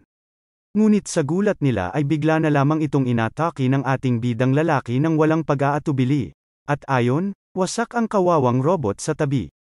Nabwisit naman nga itong si Ernest at bakit daw ba basta-basta na lang binanata nito ng ating bida na dumpensa nga rin at delikado nga raw ang mga ito na tinawag nitong isang guardian. Huwag nga rin daw sila mag-alala at may kakayahan ang mga itong i-repair ang kanilang mga sarili na mas dapat nga raw nilang ikabahala. Kalaunan nga ay siyang tunay nga ay okay na itong muli ngunit ngayon ay nag-anyong chicks na. Ayon dito ay binase niya sa kagustuhan ng mga lalaki sabay tanong kay Blade kung nagustuhan daw ba nito ang itsura niya. Ano pa nga ba at walang talab ang kurba ni bagong lablab sa isip bata nating bida. Abat muli na naman ngang binanata ng bida natin ang tila aatakihin din kasi siya ni Bibi cute robot at ayon, durog na naman si ate mo. Wala naman nangang nagawa ang mga girls sa kapreningan nitong bida natin at sunod-sunod na atake na nga ang ibinigay sa bagong tagpong durog na kalaban. Bandang hapon nga ay muli na namang nabuo si ate robot ngunit pinigilan na nila Ernest itong si Blade na muling atakihin ang robot sa gilid, at tila di naman raw delikado ang kanina pa pinag-iinitan nitong si Blade. Bagamat kontra dito ang ating bida at delikado nga raw ang mga guardian, at maging ang mismong dalagang robot na nga mismo ang nagsabi na nandirito nga raw siya para puksain ang ating bida, ay tila tumatagos lamang ito sa tenga ng mga tanga at niyaya pa nga ang robot na sa kanila ay sumama at maging kaklase nila. Feeling close na nga rin lalo na itong si Claire na tinawag na ang robot na Iona at ito nga raw ang nakasulat sa dibdib nito. Na pinabulaanan naman ng cute crush kung robot na 10NA nga raw ang basa nito at for short nga raw ng model number niya. May kakulaitan din talaga itong si Claire at tinawag parent itong Iona at iminungkahi na naman na kung nais nga raw matalo nitong si Iona ang ating bida ay maaari nga raw nila siyang matulungan. Sabay abot ng kamay niya na kinasa na nga rin itong si ate cute Iona at tila nagustuhan ang iminungkahi niya. Agarang meeting na nga ang naganap kung saan kasama na nila itong si Iona kung saan pinag-usapan na nila kung papaano masusupil nga itong si Blade. Napatanong naman nga sila sa kung bakit si Blade nga raw ang target nito at dito nagkwento na nga rin itong si ate Iona. Ayon dito ay basta na lamang raw kasi pinasok ni Blade ang kanyang intimate zone ng di lang isang beses at paulit-ulit pa nga raw. Nakinablush na nga ng ating mga dalagang tagapakinig sabay titig sa bida nating nagulat at napatindig. Depensa naman nga itong bida natin na ang ginawa niya lamang daw ay ang mag-trespass at hawak nga raw niya ang master key na hiniram nga raw niya mula sa hari at hindi ang maduming iniisip ng mga kaibigan niyang sa kanya ay nakatitig sabay sa smeriyasep. Dagdag pa nga nitong si Blade na nagtungo lamang nga raw siya doon dahil nais niya lamang mag-research tungkol sa espada nga nitong si Ernest na si Asmodeus na nagpablush na naman nga sa asyumerang dalaga. Ngunit nagpatuloy parent nga sa pagkikwento itong si Iona na di lamang daw nga iyon ang pagkakataon na ginawa iyon ng ating bida bagkus ay 28 beses nga raw lahat-lahat sumatotal, pinag-chop-chop-chop nga raw siya nitong si Blade at dinurog ng tila isang paminta. Bagamat subok pinagtatanggol ang sarili niya sa mga akusasyon ay wala namang magawa ang ating bida at kay Iona kampi ang mga dalaga, kaya dito napa-walk out na lamang ang ating bida. Sinundan naman ito ni Sophie habang nagdadadabog na ginawa niya lamang nga raw yun sa library dahil kailangan niyang gampanan ang kanyang responsibilidad bilang isang great hero. Tsaka di naman raw maano itong sila Iona dahil nakaseparate daw ang kaluluwa nito sa ibang lugar kaya para sa kanya ay okay lang daw kahit pagwawasakin niya mga robot nito. Ito na nga rin ang naging topic nila sa kanilang meeting-meetingan na kinablush na naman itong malandi at nagets na nga raw nila itong weird na si Blade. Mahihirapan nga raw silang talunin si Blade ika na nga nitong si Boy Labo kaya naman dito na ibinida ni Iona ang sexy yummy body niya, na ayon nga raw sa naging obserbasyon niya ay mas maganda nga raw ang treto nitong si Blade sa mga chicks. Bigla na namang singit nga itong si Boy Labo at may bagong planong iminungkahi sa kanila, na tinawag nitong stand-alone complex, kung saan direct ang ilagay ng araw nila ang soul nitong si Iona sa katawang robot niya ngayon. Nagtaka naman sila Ernest at pinag-alala na ibig sabihin nga raw noon ay mawawala na ang pagiging indestructible niya. Yun nga mismo ang plano natin ika na nga ni Boy Labo at titignan nga raw nila kung titirahin pa rin siya nitong si Blade kahit alam na nito na maaari na iyong ikamete nitong si Iona. Huwahahaha. Agad isinakatuparan na nga nila ang labanan nila Blade at Iona, kung saan sinabi na nga nitong si Iona na di na siya indestructible at nasa DDST na sa katawan na nga raw niya ang kanyang soul kaya kung sakaling mawasak nga raw siya nitong bida natin ay deads na talaga siya. Nalubos kinagulat ng mulat nating bida. Wala naman nangang inaksayang oras itong si Iona at agad binanatan itong si Blade, sabay sunod-sunod na suntok na nagpatilapon na nga sa hapon, ngunit ng bandang re-rebat na sana ang ating bida ay nagdalawang isip ito dahil na rin sa sinabi ng kalabang dalaga, kaya naman naghami-hami wave na lamang ito. Sa kasamaang palad ay wala itong epek sa robot na walang mek-mek kaya sinamantala na ito ni ate mong wala stick kung pamitik sabay ayon, bagsak si kuya mong tanging nabanggit ay ek-ek. Masyado nga raw malalakas ang atake nitong si Blade na naging sanhi ng pagkatalo nito ngunit pinabulaanan ng bida natin at sadyang di nga lang raw siya binigyan moment nitong si Iona na makarebat man lang. Ngisi na nga lang si ate Iona at tinanong kung suko na nga raw ba itong si Blade, na agad din namang sumangayon ng walang tanong-tanong.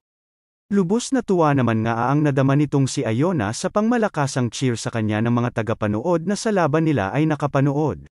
Sa kabila ng pagkapanalo nito ay napansin nila na tila may kalungkutan at namumroblema ito, hanggang sa magkwento na nga itong si Iona na sa mga panahon raw na ganito ay humihingi siya ng gabay sa tinawag nitong mother, na ayon nga dito kay Boy Labo ay maaaring ang tinutukoy nito ay ang mother computer nila. Dito raw kasi siya kumukuha ng utos kapag may tapos na siyang mission ngunit namumroblema at wala nga raw siyang makuhang connection dito at tila nakablock siya, na maaaring resulta nga raw ng ginawa niya ngayon. Sobrang down nga raw siya sa ngayon at wala daw sa kanyang nagmamanda, sabay nagpabibi na nga ng may pesagi ng tingin at nagpa-cute sa ating bida. Sa una ay ayaw pa nga nitong bida natin hanggang sa magdrama na naman nga si ate Iona na may timer nga raw na nag-activate sa kanya simula nung magsolo na nga raw siya. Nalikas nga raw sa mga guardian kapag wala ng supervisor, at self-destruct program nga raw na naka-install sa kanila. Kinumpirma naman nga ito ni Boy Labo habang todo nakalayo ang lahat sabay banat na naman nga ni ate Iona na huwag nga raw sila mag-alala dahil lalayo naman daw siya kung sakaling sisibog na siya. Ano pa nga ba at wala naman nangang naging choice itong si Blade kundi tanggapin na lamang ang gusto nitong si Iona na gawin siyang master nito. Abat mapapasana all ka na naman may pa-maid outfit na nga itong si Iona na sinimulan na ngang pagsilbihan itong si Blade. Walang ano-ano'y bigla na nga lang lumutang itong si Sophie na tila nagseselos na nga at inagawan na nga raw siya ng papel nitong si Iona, pati raw ang pagsunod niya sa mga utos nitong si Blade ay enapalan na nitong si Iona na may pang-usong-uso na nga sa gilid at nagseselos-selos din Aces ewan ko na lang Blade. Nabwisit na nga itong si Sophie at pati raw mga ekspresyon niya ay inaagaw nito at dito na nga nagkainitan ang dalawa. Naipit na nga ang bida natin sa dalawang dalagang hayek sa utos ng ating bida na nagbabanata na nga kung sino raw mas deserving sa master nila na si Blade. Blade itabi mo, ako na, haha. Mula sa damit, hanggang sa labanan ay todo naglabanan na nga ang dalawang dalagang nag-aagawan sa iisang lalaking mukhang ewan, hanggang sa makatikim na nga ang mga ito ng batok mula sa bida natin na nabwisit na sa dalawa. Aces ba sana all pati ba naman sa pagligo ay nakabuntot sa kanya ang dalawang ito na sa kanya ay nag-aasikaso. Maging sa pagtulog nga ay ayaw paawat ng dalawa na nagbabantay na nga sa kanya, wala naman nangang nagawa ang bida natin kundi pinabayaan na lamang ang dalawang dalagang sa utos ay bitin. Kalaunan ay nagkaroon naman na nga ng heart-to-heart talk ang dalawa tungkol sa pagiging mag-isa nila sa buong pagkakataon na ito hanggang sa dumating nga raw sa eksena itong si Blade na naging rason para magkaroon sila ng panibagong perspektibo sa kanilang mga buhay-buhay. Tila parehas nga lang ang kanilang naging nakaraan na nagbigay daan nga para magkasundo na ang dalawa, samantalang ngiti naman nga ang hatid nito sa bida natin na gising pa pala at nakikinig sa dalawa. Friends na nga ang dalawa ngunit kinalungkot nila nang makita na di parentum itigil ang timer nito na nangangahulugang magse-self-destruct pere nito. Iminungkahi naman nga nitong si Iona na kung sakali ay nais niya na lamang makasama ang kanyang mga bagong tagpong mga kaibigan hanggang sa huli bago man lang siya mawala na lubos kinabahala na nga lalo na ng ating bida. Agad nagsagawa na nga sila ng pedespedida dito sa ating cute-cute na robot na nag-aalala na nga at kung okay lang ba daw na nandoroon siya sa kabila ng panganib na maaari niyang maidulot sa kanila na pinabulaanan naman nga nitong si Sophie na e-enjoy nga lang raw ni Iona at huwag na masyadong mag-alala. Party-party na nga sila na lubos nagbigay ng ngiti dito kay Iona samantalang itong si Ernest ay nagtataka dahil wala nga raw ang ating bida. Sa mga natitirang oras nga nitong si Iona ay humiwalay na ito sa kanila at dito ibinahagi ang tuwa at pagpapasalamat niya sa mga bagong tagpong kaibigan lalo na dito kay Sophie na naging bestie na nito. Ipinabatid din nito ang takot niya na mawala sa mga huling segundo nito hanggang sa natapos na nga ang timer. Ngunit sa gulat nila ay walang pagsabog na naganap, sabay habadera na naman ay gumanap ng lumutang na nga itong si Blade mula sa baba. Nabwisit na naman nga itong si Ernest habang itong si Blade naman ay nagpaliwanag na nanggaling nga raw siya sa mother na tinukoy nitong si Iona at doon nakiusap, at siyang tunay nga ay kinumpirma nitong si Iona na may connection na silang muli ng kanyang mother na lubos na nga nilang kinatuwa dahil wala ng self-destruct na magaganap. Iyak na nga itong si Iona sabay dinambahan si Blade sa tuwa at pagpapasalamat. Advance pasasalamat na rin po sa like at subscribe lods, salamat! So ayun na nga, balik normal days na naman ang mga ito kung saan dumagdag na nga itong si Iona sa mga estudyanteng di manalo-nalo dito sa OP nating bida sa kanilang training, lubos pinagtaka na nga nila na natira pa itong si Leonard na nakatanggap na nga ng samet-saring pasaring mula sa mga kasamahan nito na kesyo buhay pa pala ito. Banat pa nga nila na hinuhuli raw kasi ni Blade ang mga walang kwenta sa huli. Na lubos dumurog na nga sa pagkatao nitong si Leonard hindi pa man nga nagsisimula laban nila ni Blade. At siyang tunay nga ay walk out na lang sila ng mad-apa lang ito sa ginawa nitong atake sa ating bida-bida. Niyaya na nga lamang ito ni Blade na kumain habang itong si Maria ay nakatingin sa malayo at tila naaawa dito kay Lampang Leonard, may pa-shower scene pa nga ito at tila may minumuni-muni habang itong si Leonard ay nagmumuni-muni rin sa kanyang kwarto at iniisip na sadyang wala talaga siyang pan-apat sa lakas ng ating bida. Ngunit kung sakali nga raw na matalo niya ito ay siguradong papansinin na nga raw siya ng lablab niyang si Ernest. Kinabukasan nga ay kinausap nitong si Maria ang ating lampang Kuya Leonard at kung okay lang ba dito na laging natatalo nitong si Blade, ramdam nga raw niya ang frustration nito na matalo ito dahil naramdaman niya na rin daw ito. Nakita nga raw niya ang pagpupursigi nitong si Leonard na lubos nagbigay lakas ng kumpiyansa na nga sa bobo. Dito na nga lumutang mula sa kung saan itong si Boy Labo na binara ang kanilang usapan at puro nga lang sila mouth at istorya, kung nais nga raw nila ng solidong plano para matalo ang mangtangang pagkalakas-lakas na gagong bida-bidang bobo ay kakailanganin nga raw nila ng pangmalakasang tulong mula sa kanya, abat may pamiting na nga ang mga ito sa pangunguna nitong si Leonard na chairman ng kanilang pulong, kung saan nag-ipon-ipon na nga silang lahat na nais matalo ang ating bida. Dito na nga sila nagpalitan ng mga ideya sa kung papaano nila matatalo itong si Blade, chu-chu-chu-cha-cha-cha basta yun na yun. So ayun na nga, agad na nga nilang sinimulan sa pamamagitan ng paggamit ng Lance Embies na espada nga raw na forte nitong si Blade ngunit sa kasamaang palad ay Olat Speron, na kinawasak pa nga ng pinakaiingat-ingatang lance nitong si Leonard. Sumunod nga ay ang pag-atake nila dito habang ito ay natutulog. Ngunit olats na naman at nagbabantay pala rito si Iona kaya ayon, sunog si ate mong maitim pa sa utong. Muling sumubok na naman nga itong si Bob Ong Leonard ngunit kumain lamang ng alikabok mula sa lance niyang Berno. Maging si Mao ay sumabay na rin sa trend ngunit olats din talaga. Maging itong si Bibi Sophie ko dati ay nawala ang ganda at sinupalpal sa mukha, haha.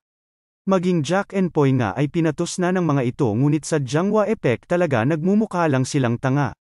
Nawawalan na nga ng pag-asa ang mga ito habang ang iba ay nakalimutan na nga kung para saan daw ba ang ginagawa nila. Ngunit sadyang nag-aapoy talaga sa kadesididuhan itong si Ernest na matalo ang ating bidang loko-loko. Hanggang sa dito na nga nila mapagtanto na sa nakaraang laban nito kay Iona ay sumuko ito na nagbigay sa kanila ng panibagong ideya. Na-hostage nga raw nila itong si Iona na kinalungkot nitong si Leonard at taliwas sa kanyang prinsipyo. Na kinabwisit na nga nitong si Ernest at wala na nga raw siyang pakialam, na kung kailangan niya nga raw uminom ng tubig kanal ay gagawin niya matalo lamang itong si Blade. Isang araw nga habang nasa klase sila ay bigla na lamang may mga misteryosong lalaki na pumasok sa kanilang classroom na itago na lang natin sa pangalang Leonard and Friends na nagpakilalang mga terorista nga raw. Habang nagtataka itong bida natin sa mga nangyayari ay binubulungan na nila Leonard si Ate Nurse na makisakay na nga lang raw sa kanilang paganap at may rason nga raw sila. Umalis na nga rin ang ibang mga estudyante as per utos nga ng mga terorista kuno sabay pab-ibi na nga nitong si Ate Nurse bilang pagsakay sa trip ng mga ito. Abat na wala na nga sa karakter ang mga ito at nag-agawan na sa pagiging hostage at nainggit nga sa ganap ni Ate Nurse. Since tanga-tanga nga itong si Blade ay wala pa rin itong ideya sa mga nangyayari hanggang sa mag-walkout na nga lang si Ate Nurse at pumalit na itong si Ernest na damang-dama ang pagiging hostage. Sabay humingi na nga ng tulong sa bida nating nagtataka. Bagamat todo effort ang ating girls sa kanilang mga ganap ay wala talagang effect sa ating bida-bida hanggang sa kalaunan nga ay tawagin na nito ang tatlong itlog at nakilala na nga niya ang mga ito sa kabila ng mga maskarang suot nito. Ayun nga dito kay Blade ay simula pa nga lang raw ay alam niya ng sila Leonard ito at lubos nga raw niyang pinagtataka ang mga pinaggagawa ng mga ito. Nang mapansin nila na tila naguguluhan pa rin itong si Blade at tinatanong kung bakit nila hostage ang mga babae ay pinagpatuloy na lamang ng mga ito ang pinaggagawa nila makuha lamang ang matamis na pagsuko nitong bida natin sa kanila. Kung ano-ano pang ang mga ganap nagkasampal-sampal pa si Kuya extra mapush lang itong bida natin na sumuko sa kanila hanggang sa iwinasiwas na nga lang nitong bida natin ang espada niya bilang sagot sa kunong sigalot. Sabay ayon, tanggal ang saplot ng tatlong bobong supot, haha. Abat ayaw peren talaga paawat nila Ernest at tinangka pa talagang manlaban ngunit ganun din at olats peren talaga hanggang sa huli. Ngunit talagang walang sekuan at pinakita peren na buo peren ang grupo nila na layong talunin ang bida nating Eneng. At syempre, papaawat din ba ako naman ligaw sa inyo na mag-like at subscribe, support naman dyan Lods, salamat, hihi. Matapos hamupa ang gigil ng mga ito sa bida natin ay napansin naman na nga nitong si Ernest na tila di pamilyar si Blade sa pag-celebrate at kung ano raw ba ang birthday, kaya naman kinausap nito ang ibang tropa nila ukol dito, at ayon nga dito kay Ate Kabayo ay maging sila ay di alam ang eksaktong edad at kaarawan ng ating bida, ibinahagi rin nito na natagpuan nga raw nila dati itong si Blade na medyo malaki na at may hawak na espada kaya Blade nga raw ang pangalan nito. Natawa naman ang mga ito at kung sakaling Batuta nga raw hawak nito nung mga panahong iyon ay Batuta raw sakali ang naging pangalan nito. Dito na nga napaisip itong si Ernest na alaya ng something special itong si Blade bilang paggunita ng kung sakali ay kaarawan nito. Hanggang sa dito lumutang na nga lang sa likod niya itong hari na patawa-tawa na naman at nakisawsaw sa kanilang usapan, at narinig nga ang tungkol sa tonkatsu curry na nais nilang ibigay sa bida natin. At dito iminungkahi na pwede pa nilang mas i-level up ang tonkatsu curry na ibibigay nila dito. Ano pa nga ba at sinamantala na naman ito ng hari para dalhin sila sa isang lugar na magsisilbing training ground nga raw nila bukod pa sa sekretong layon nila. Nakalulan nga ito sa ilalim ng kaharian at magbubukas nga lang raw muli ang pinto kung magagawa nila ang mga nakaatag na kondisyones nitong hari. Isinalaysay na nga ito ni Ate Secretary at iyon ang kumonsumo sila ng sumatotal na 11 bilyong calories na nangangahulugang 100 milyong calories sa bawat isa sa kanila. Bagamat na bahala ang ating bida at delikado raw ang lugar na ito para sa kanila ay lubos pinagtaka na nga nito ang kadesididuhan nila Ernest at tila G na G sa hamon ng hari. Agad na nga silang nag-set up ng camp sa naturang lugar with matching costumes pamala Tarzan X at sinimulan na ring manghunting ng mga hayop. Kalaunan nga ay nakahuli na sila ng isang dambuhalang animal na agad na nga nilang dinala sa kampo nila rekta luto a la fiesta. Kanya-kanya nga rin sila ng toka maging itong si Ayona ay naghahasa ng itak, at talagang pinanindigan na ang pagstay nila sa lugar na yon at tila isang nayon na talaga sila. Syempre mawawala ba naman pa service ng anime na ito kung saan sinundan na nga nitong si Ernest sa paliligo itong si Blade, sabay nag-topless sa tabi nito't sana all. Huwag nga raw tumingin itong si Blade Eddie sana di ka nagtanggal ng pantaas mo plus sana di ka kasi dyan naliligo landi mong hype ka. Dito na nga rin napansin nito ang peklat ng ating bida sabay tinanong na nga ito kung kumusta ang naging kabataan nito. Kwento naman nga nitong si Blade ay nabuhay nga raw siya na laging nakikipaglaban araw-araw at iyon na nga raw ang naging sistema niya simula pa noon nang makasurvive sa buhay niya. Habang nagkikwento nga ito ay kung saan-saan na napupunta kamay nitong si Ernest at nang bandang dumadamoves na nga ito ay siya nang bigla na lang paglutang nitong si Claire at dinambahan ang dalagang di na nahiya at may kamanyakan sabay blush-blush na naman kuno at nahihiya. Nawili na nga ang mga estudyante at nasanay na sa pagtira sa ginawa nilang nayon sa layon nga nila na pag-abot ng target calorie consumption na iniatas ng hari. May pa-update na nga itong si Ayona na umabot na nga raw sila sa 47% ng kanilang target at aabot nga raw sila sa schedule na target nila. Dito na nga muling nagpakita ang hari na tuwang-tuwa sa naging resulta ng mga pagganap niya at tila okay raw ang nagiging takbo ng training ng bawat estudyante. Dahil nga dito ay muli itong nagbigay ng special challenge sa kanila sabay nagsaboy ng mga papel na naglalaman ng ingredients na kailangan nga raw nilang hanapin, at nang makita na nga ito ng mga estudyante ay tila nag-iba ang aura ng mga ito at naging mga seryoso, na nag-iwan na nga kay Blade na nagtataka. Una na nga nilang nahanap ang may kabastusang animal na repolyong ito. Riribat na sana itong si Ernest at inatake nga sila ng galit na repolyo hanggang sa pinaalalahanan na nga ito ni Sophie na kailangan raw nila ang repolyo ng hilaw at di pwedeng sunog. Nagtaka na naman nga itong si Blade at bakit daw ba kailangan nila ito ng hilaw na nagkatulak-tulak na nga't paarang-harang sa daan.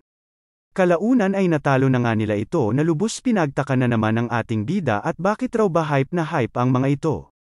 Sunod nga nilang hinarap ang boksingerong mais na ito na pinangunahan na nga nitong si Blade, ngunit pinigilan nila Sophie at di nga raw nila ito pwedeng patayin bagkus ay kailangan lamang pagurin, na tamang paraan nga raw ng pag-harvest nito base sa libro na dala nila.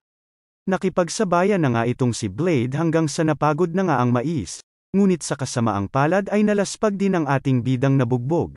At kung ano-ano pang ang ingredients na hinango na nga ng mga tropa nitong si Blade kagaya ng kamatis, sili, at maging ng mga nangle-laser na sunflowers na ito, di nga rin nagpahuli ang mga karot na ito na may sumpa nga raw pag binunot ng mga tao at grabe makasigaw. Kaya naman nagpresente na itong ate sexy robot nating si Iona na siya na nga raw ang bubunot at wa-epek nga raw sa kanya ang mga sampat di nga raw siya tao. Kalaunan nga ay nagtagumpay na sila sa pagkuha ng mga ingredients na kailangan nila at ibinyahe na ito sa kanilang kampo. Happy na naman nga itong hari at naging matagumpay nga raw ang mga ito sa binigay niyang hamon sa kanila, at lubhang natuwa sa progress nga raw ng training ng mga ito at nagpasalamat na rin at sa wakas nga raw okay na ang populasyon ng mga halimaw na tanim sa lugar na ito. Dito na nga rin ibinalita nito na bukas na nga raw ang magiging huling parte ng kanilang challenge. Kinabukasan, agad na nga nilang hinarap ang hari nga raw ng lugar na ito at tinatawag na Beast King. Ito nga raw ay sadyang malakas ngunit sulit naman daw at sadyang malasa na pagkain, samantala, patawa-tawa na naman nga itong ayahay na hari na nanonood sa malayo sabay nag-cheer nga rin itong si Ate Kabayo sa kanila. Bandang paporma pa nga lang sila maging ang Beast King ay lubos na nga nilang kinagulat nang mawala na nga lang itong parang bula ng banatan ng isang mas malaking halimaw pa na bigla na nga lang lumutang sa likod nito. Habang ang iba ay todo ang gulat ay ngiti naman ang hatid nito sa hari at bagamat plano nga lang raw nila ay karne ng Beast King ay blessing in disguise nga raw ang mas makalidad na karne ng tinukoy nitong behemoth. Tila si Blade nga lang ang nabahala sa pagdating ng di inaasahang halimaw dahil ngiti rin ang binigay nito kila Ernest nang malamang mas okay ang karne nito kumpara sa namayapang Beast King. SS na nga agad itong si Ernest habang ang iba ay nagsibato na rin ng kani-kanilang atake. Todo effort na nga ang mga ito at sunod-sunod na atake na ang pinaulan sa kalabang halimaw ngunit sadyang may kalakasan ang behemoth at wa-epek ang pinagbababato nilang atake dito. Ribat na nga si Kuya Behemoth ng pangmalakasang hami-hami wave na siyang hinarang na nga nitong si Leonard gamit ang shield niya. Ngunit namumroblema pa rin sila dahil wala silang pan-apat na atake dito, hanggang sa nagka-ideya na nga itong sila Blade at Mau kaso ay kakailanganin ng at least 30% ng lakas nitong si Blade. Ngunit sa ngayon ay 15% pa lamang ang pwede niyang magamit ayon na nga rin kay Ate Nurse kundi ikamamatay niya. Kaya naman iminungkahi nitong si Blade na tulungan siya muna nitong si Mau at sa kanya na muna pansamantala ipapasa ang iba niyang enerhiya. Nabagalan naman nga itong si Mau kaya dumamoves na nga rin ito at hinalikan ang ating bida nang mas mabilis nga raw ang pasa nila ng powers. Nagselos naman ng mga 1 second itong si Ernest sabay inayos na nga ang nalolo niyang bra hanggang sa muli na nga nilang binaling ang atensyon sa sanhi ng lahat ng Komosayon. Pangmalakasang gravity chuchu na nga ang binira nitong si Sophie habang laser chuchu naman ang binanat nitong si Iona nang mabigyan ng oras sila Blade at Mau. Maging classmates nila ay tumulong na kahit kilati lamang ang hatid nito sa dambuhalang behemoth habang nag-oorasyon na nga itong dalawa at iniipon ang enerhiya sa espada nitong si Ernest. Isang dambuhalang mahiwagang espada na nga ang nabuo sa pinaghalong kapangyarihan nila Mau at Blade sabay sumigaw na ng "Waa! Holy Demon Blade!" At ayun nga, hati si Kuya Kalabang Behemoth nang di man lang nakaganti. Dahil nga sa mga kaganapan ay lubos na pagod na itong bida natin na nahiga na nga sa legs nitong si Mau. Sobrang gutom na nga raw siya hanggang sa nakatulog na nga ito nang di niya namamalayan. Nang magising nga itong si Blade ay good news naman ang naging balita ni Ate Nurse at nadagdagan ng araw ng 3% ang limit niya kaya 18% na ang lakas niya ngayon. Na pinagtaka naman ng ating bida at bakit daw di bumaba. Maaaring dahil nga raw iyon sa mga training nila, sagot naman ni Ate Nurse.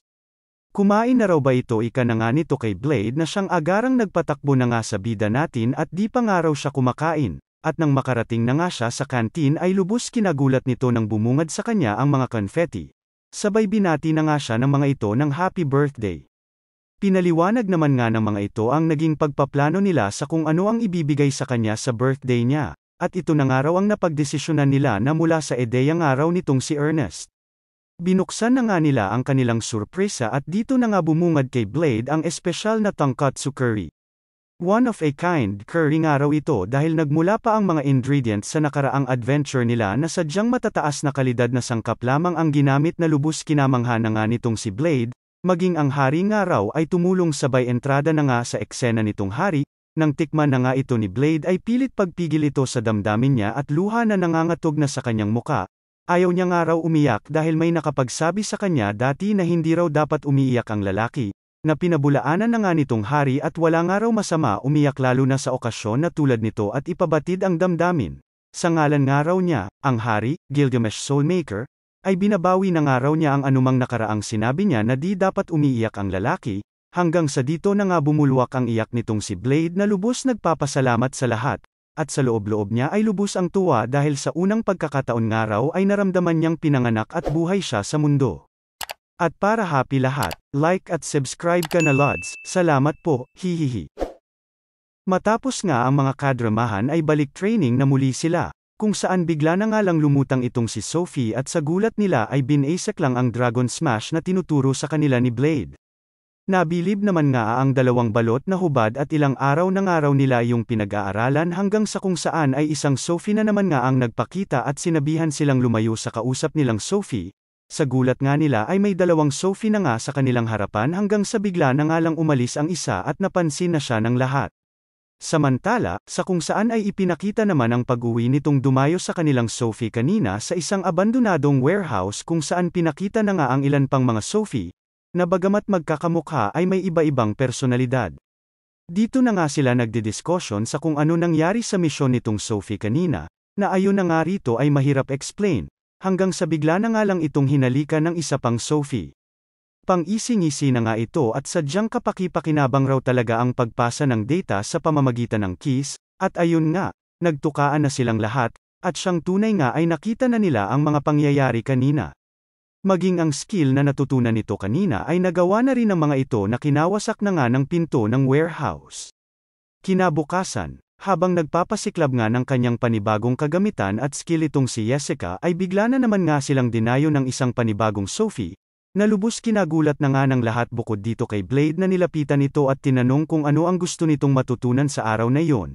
Sagot naman nga si ate mo at gusto nga raw niya matuto paano gumawa baby na kinablush na nga ng mga dalagita nating nasa arena, hanggang sa bigla na nga lang nagsabi si ate Daeong Sophie na patayin na nga lang raw pala si Blade ang gagawin niya sabay nagpalitan na nga ng mga atake ang dalawa.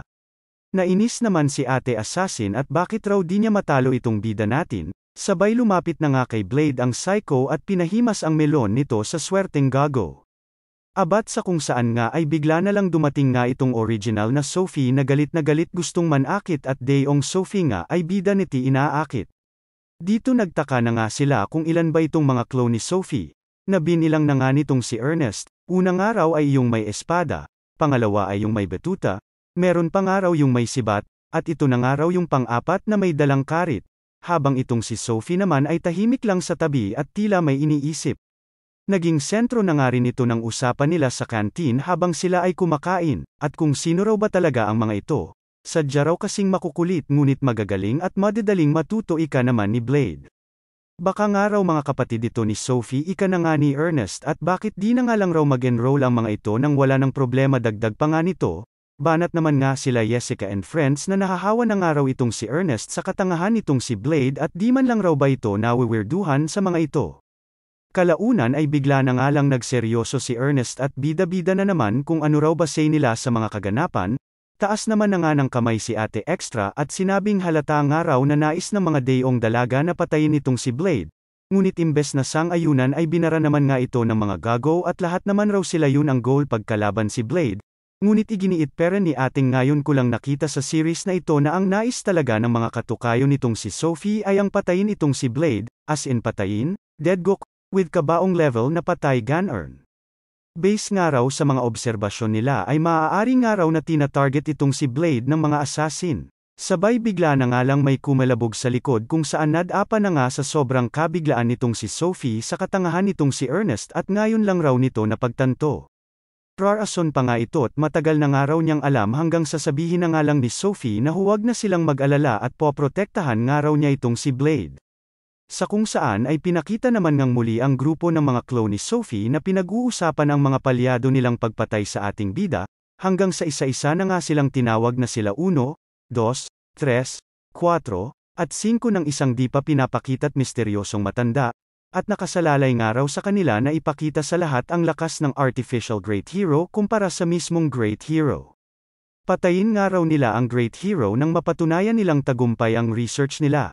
Sabay umalis na nga ang mga ito, yun raw talaga ang goal nila at kung bakit sila nabubuhay. Mabalik naman sa bida natin ay pinuntahan na nga ito ni Sophie habang natutulog at tila nag-aalala dito.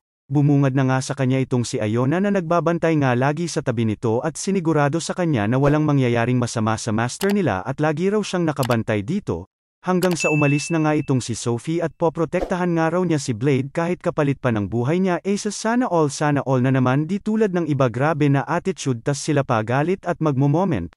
Abat may pinagdadaanan si ate, hahaha. Sa labas nga ay nag-aabang na ang isa na namang Sophie kung saan nagkaroon na nga ng ribetan ang dalawa ukol sa pagpatay nga dito kay Blade. Matagal na nga raw tapos ang Artificial Great Hero Project at si Sophie nga raw ang huling project nito. Bukod sa kanya ay maiikli nga lang raw ang lifespan ng mga nauna sa kanya di tulad sa kanya na fully optimized na nga raw. Kaya naman iminungkahi sa mga ito na gamitin na lamang sa pamumuhay ng payapa ang kanilang lifespan kaysa sa walang katuturang pagpatay.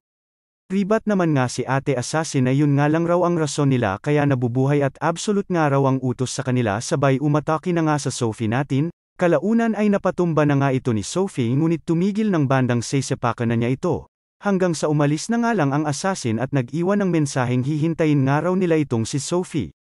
Kinabukasan, pinagtaka na nga nila at may isang bansot na Sophie ang lumutang sa kanilang training sa loob ng virtual reality, kung saan nagpakilala na nga itong si Cinco. Ayon naman nga kay Boy Labo ay makalumang salita nga raw ito na nangangahulugang 5, kaya naman tinanong nila ito kung 5 nga lang raw ba sila. Oo naman nga si ate Sophie na bansot na nataranta na nga at nadulas nga ito't nasabi ang impormasyong iyon.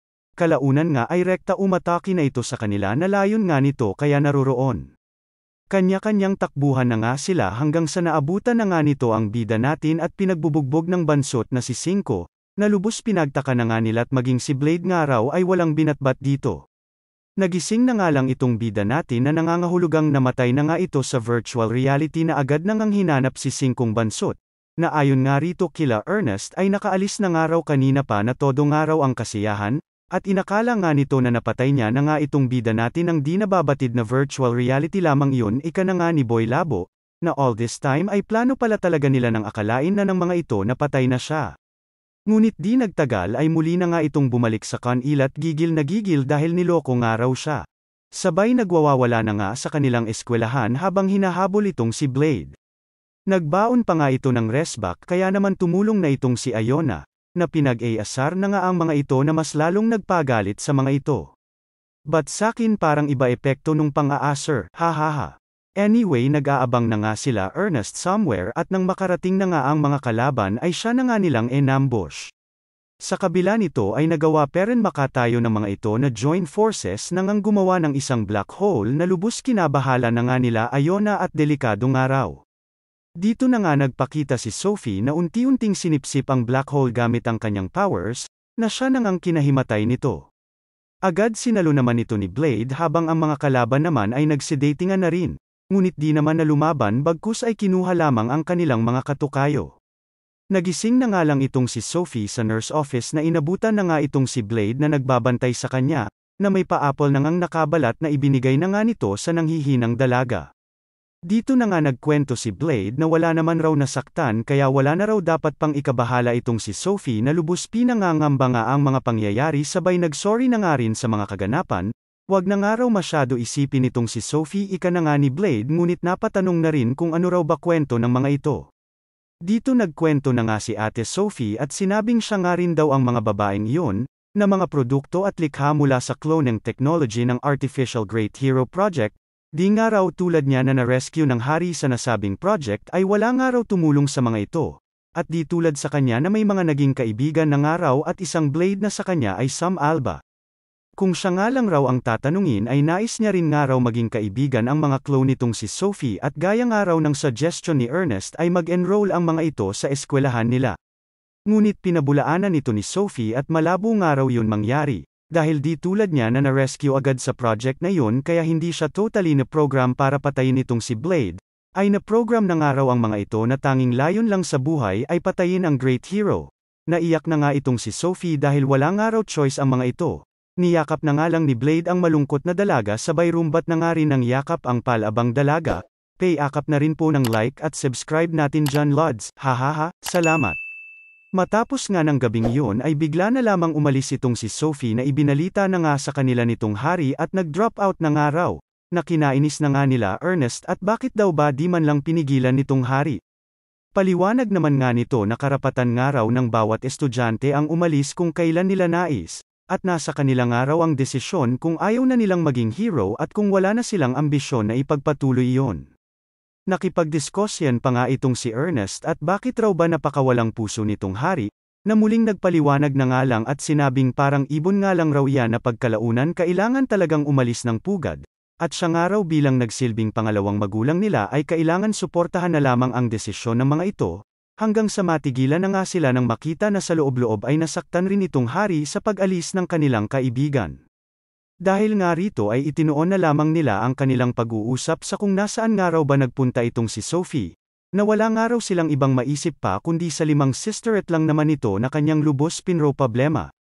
Agad bumida na nga itong si Jessica at meron nga raw siyang nahagilap na impormasyon sa mga maaring base ng mga ito, na agad na ngang nagbigay pag-asa sa kanila. Dito na nga muling sumingit itong hari at pag-isipan nga raw muna nila. Dahil sa nakikita niya raw ay umalis itong si Sophie dahil ayaw na nga raw nitong madamay pa ang mga napamahal na sa kanyang mga kaibigan, dahil di nga raw titigil ang mga assassin hanggat di nakakamit ang misyon ng mga ito, kaya naman ang tanging paraan lamang para mapigilan ang mga ito ay ang patayin ang mga ito, na siya nang ang dahilan ng pag-alis ni Sophie at haharap sa mga ito. Kaya naman bago pa man nga sumilip si Haring Araw ay napagdesisyonan na nitong si Blade na umalis at hahanapin nga si Sophie. Ngunit nagulat nang bigla na nga lang lumutang sila Iona at Ko na sa kanyang araw ay sasama rin, maging si Mau ay sumunod na nga rin at sasama rin daw sila ni Maria. Ngunit bago pa man sila makalabas ng eskwelahan ay nagulat na nga si Blade at nag-aabang na sila Ernest sa entrance at tila natagalan nga raw sa pagdidesisyon nitong si Blade samantalang sila ay automatic raw at kanina pa doon nag-aabang sa kanya, at dito sama-sama na nga silang umalis.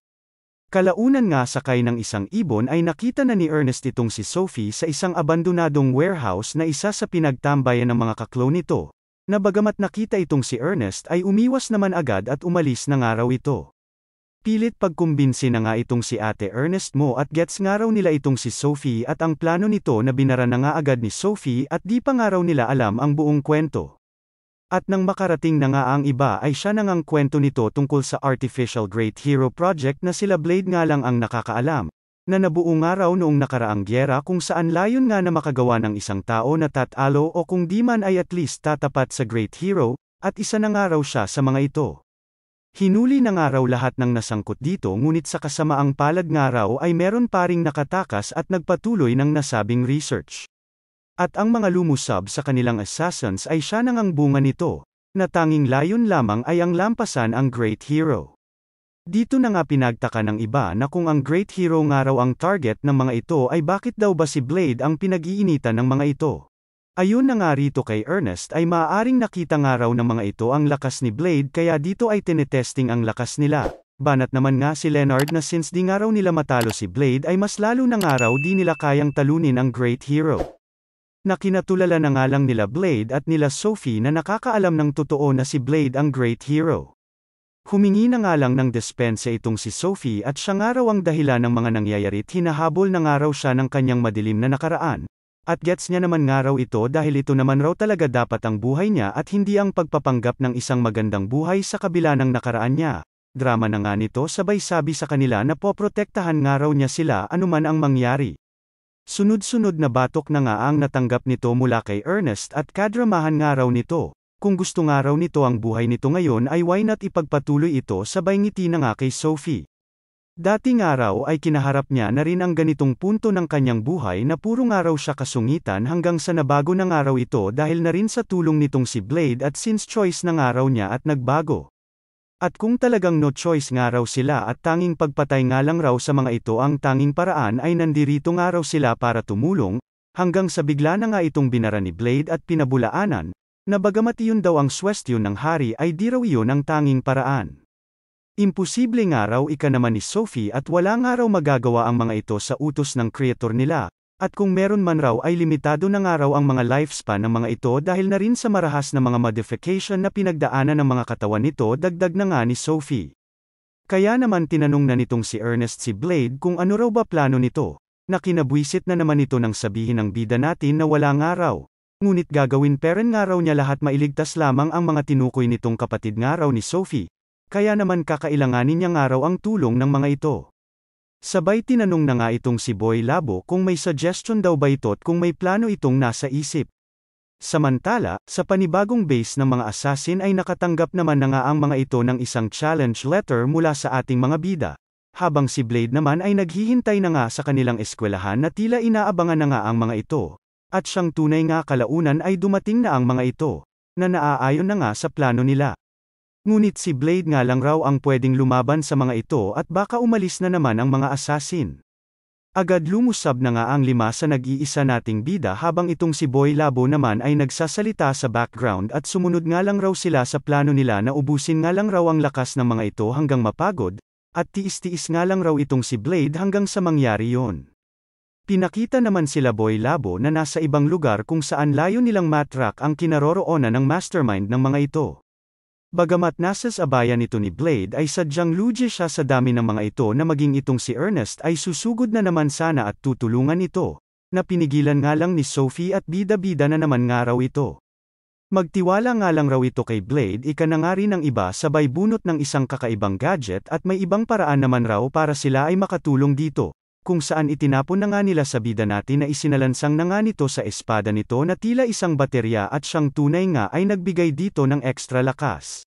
Isa-isa na nga silang nagbato habang si Blade naman ay isa-isa na ring pinababagsak ang mga kaharap na kalaban nito. Maging si Sophie ay tumulong na rin sa ating bida nang di mas alo ang bateryang itinapon ng tanga-tanga sabay bigay ng isa pang baterya at may isa pang ang natira na kalaban. Nagbirahan na nga ng isang pangmalakasang hami-hami wave ang dalawa na siya nang ang kinawasak ng arena. Inabot na nga sila ng hapon na pinagtaka na nga ng bida natin at ba't raw ba di na umaatake si ate, hanggang sa malaglag na nga ang isang braso nito na kinagulat na nga ng bida natin. Agad nilapitan na nga ito ni Blade na nagdadrama na nga at times up na nga raw sila. 14 na araw nga lang raw kasi ang lifespan nila ika na nga nito. Sinubukan na nga rin nila itong e-heal ngunit di tumetalab sa mga ito, na kinataranta na nga ng bida natin at kung wala na raw ba silang iba pang maaaring magawa. Dito na nga sumagi sa isip ni Blade na tanungin nga raw nila ang creator ng mga ito ngunit sa kasamaang palad ay naabutan nga nila Boy Labo na patay na nga raw ito. Natuklasan din nila na matagal na nga raw itong patay at all this time wala naman raw nagko-command sa mga ito. Wala na nga raw nakikitang solusyon si Boy Labo na kinabwisit na nga nito dahil maging siya at ang genius mind nga raw niya ay walang magagawa. Iminungkahi na nga lang ni Sophie na ay lapit nga raw nila sa kanya ang kanyang mga kapatid. Dito na nga niya kinausap ang mga ito na bagamat mamamatay nga raw sila ay may paraan pa nga raw para sila ay patuloy na mamuhay. Ribat naman nga ito at ano pa nga raw ang saysay ng buhay nila kung di naman raw nila na isakatuparan ang purpose nila. Dumagdag pa nga itong si Blade at magpatuloy nga raw silang mabuhay ng malampasan siya, na nagbigay naman nga ng pag-asa sa iba. Dito na nga nagpatulong si Sophie na kontrolin ang mga kapangyarihan nito nang maayos na pumasok sa kanya ang mga kaluluwa at isipan ng mga ito. And boom, they became Coco Crunch basta yun, may sumabog na parang fireworks. Nagising na nga ang bida natin sa infirmary na binati na nga ni Uno na nasa katawan na ni Sophie, At nang masabi na nga nito ang nais nito kay Blade ay muli na ngang lumabas si Sophie, at sinabing tila may 6 nga raw siyang anak, na pinagtaka na nga ng bida natin at bakit tila sobra raw ng isa.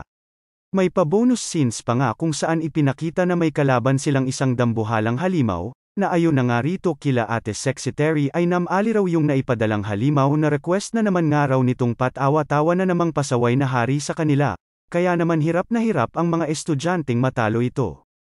Tulong-tulong na nga sila maging itong si Sophie kasama ang 5 niyang kapatid sa loob-loob niya, pati sila Mau at Ayona nga ay bomb-ira na rin ng mga atake ngunit sadyang makunat ang kalabang halimaw na kanilang kaharap.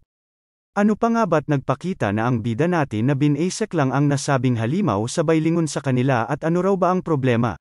Na kinabwisit na naman nga nila Ernest at ngayon lang dumating kung kailang paubos na damit nila. Abat syempre lads baka naman mag-like at subscribe ka na bago pa sila mahubaran, hahaha, salamat po.